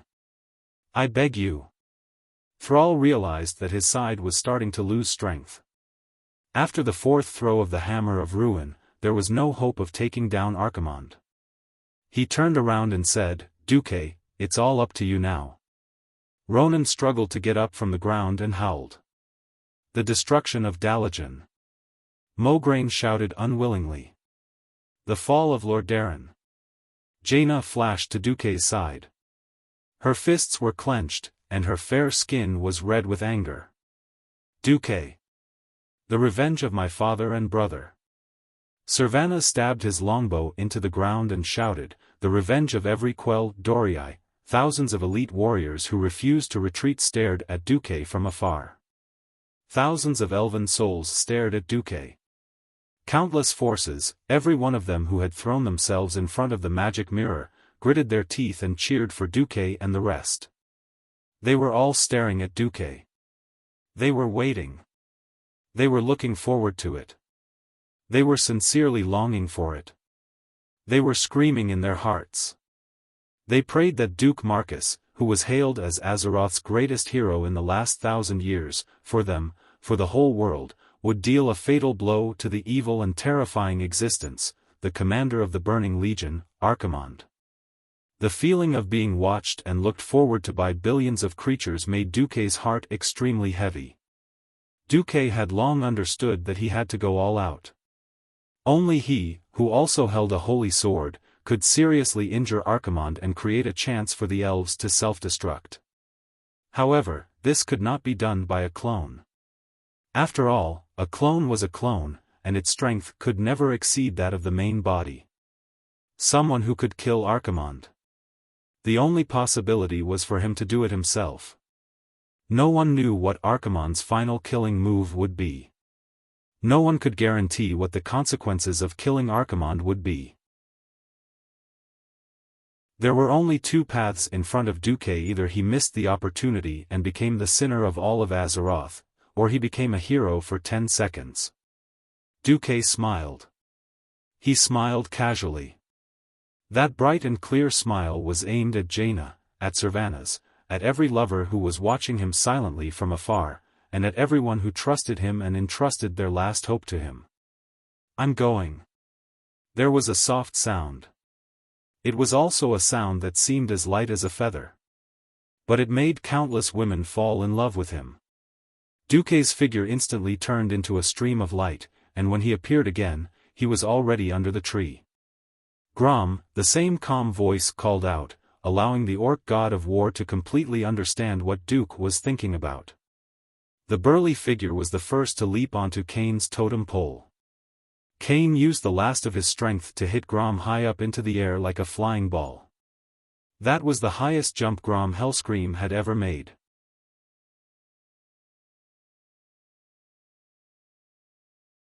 Chapter 965. An arrow pierced through the clouds, and an army of thousands came to meet. At this moment, Lord Howl was more than an army of thousands. That aura of choosing people to devour. That earth-shattering roar. That blood howl that turned the tide of the battle. All of them were Archimonde's death warrant. In order to deal with the long-range bombardment of the heroes, Axe Body's resistance had already switched to a high magic resistance state. Grom's unexpected leap into the air caused Archimonde to panic. Gritting his teeth, Axe roared, "Hand of Death." In theory, the effect of Hand of Death was to kill all targets within 30 meters. Unfortunately, Archimonde was too weak. He had been injured repeatedly, and most of his magic power had been diverted to the protective shield. Hand of Death, which was supposed to kill Grom instantly, landed on his chest with a loud bang. The orc god of war, who had extremely high HP, took the hit head-on. Then, the scarlet long-handled axe drew a dazzling blood-red crescent in the air. The tip of the crescent was Archimonde's neck. Ah! With a scream, blood splattered everywhere. Half of Archimonde's neck was cut off from his body. If he were a mortal, he would have died hundreds of times, but he was a great demon of Eridar with extremely strong vitality. Even though the huge wound on his neck was like a fountain, he still didn't die. Scram! A large AoE, air explosion, blasted Grom's body into the ground like a meteor. He crashed into the thick black ground and created a huge crater. At this moment, Duque arrived. A simple long-range flash appeared on Archimonde's broad back. "Farewell." "Archimonde," Duque's shout spread in all directions. "Gone. It's over." There were so many people who covered for Duque's last attack, but Archimonde couldn't find any way to protect himself at the very end. He was in so much despair, so much hatred. If he had 10 more seconds, he could have completed the transformation of the World Tree's power, repaired his body, and won this easy final victory for him. However, it was at this crucial juncture that Duque arrived with the holy sword in hand. The golden light shone brightly, resplendent and glorious, with all the best wishes in the world of Azeroth. It was accompanied by the ethereal singing of holy children singing hymns in unison. Duque extended his left hand forward and pulled his right hand back. Like a drawn bow, he made a stabbing posture. The gears of time seemed to have rusted and solidified at this moment. Archimonde, who was at his wit's end, sent a wisp of divine sense to Duque, "Don't kill me. I only need the power of the World Tree. I swear I will not pollute this world. Otherwise, even if I die, I will give you the most terrible curse, polluting your soul so that you will never be able to become divine again. After you die, you will definitely degenerate into the ugliest demon. This was the deepest form of intimidation. It was also a threat that would definitely come true. The mysterious curse of a dying great demon was undoubtedly the most terrifying evil existence. Duque smiled. Archimonde was just stalling for time. How could he not know? He replied with a divine sense, just as I never dare to overestimate the moral integrity of a demon, I will also not underestimate my courage. It turns out, I am also quite a brave person. Although I was forced to at first. With a faint but determined smile, Duque stabbed the unknown holy sword in his hand into Archimonde's head like lightning. Ah!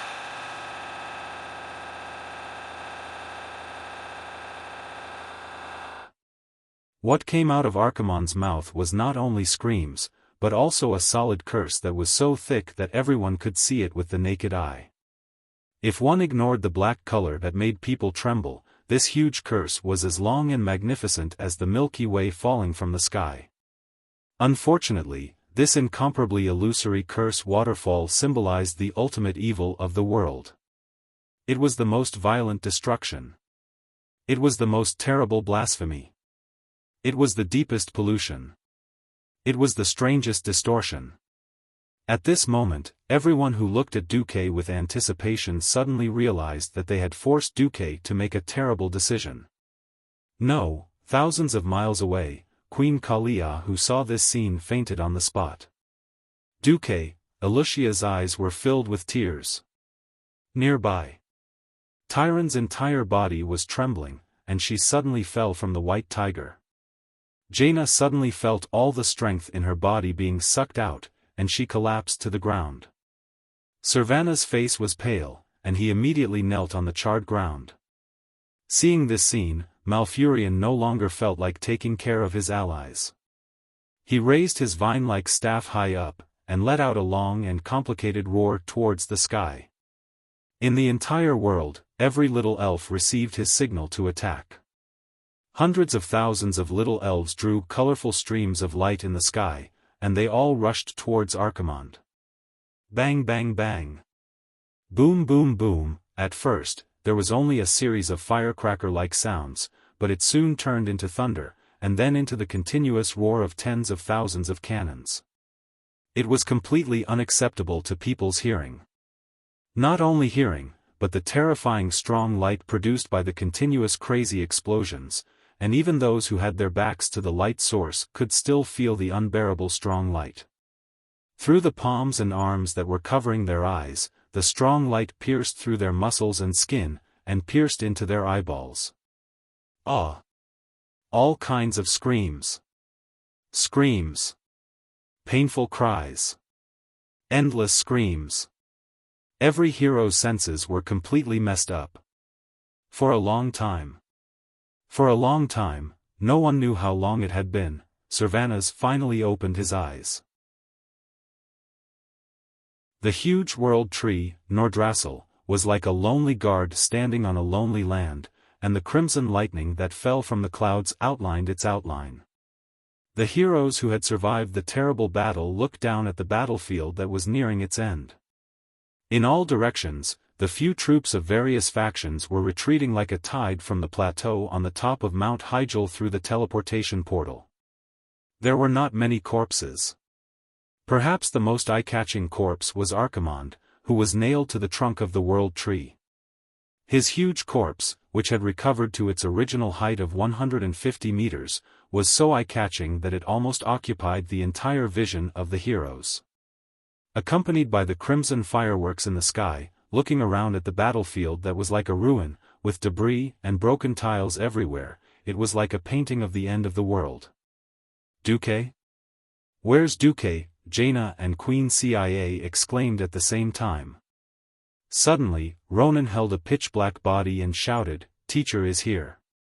He's still breathing. Let's leave first. The portal is already starting to become unstable." You're tuning into the Xiaofan's Wuxia Tales YouTube channel. Don't forget to subscribe and join us on this journey to catch the most captivating stories.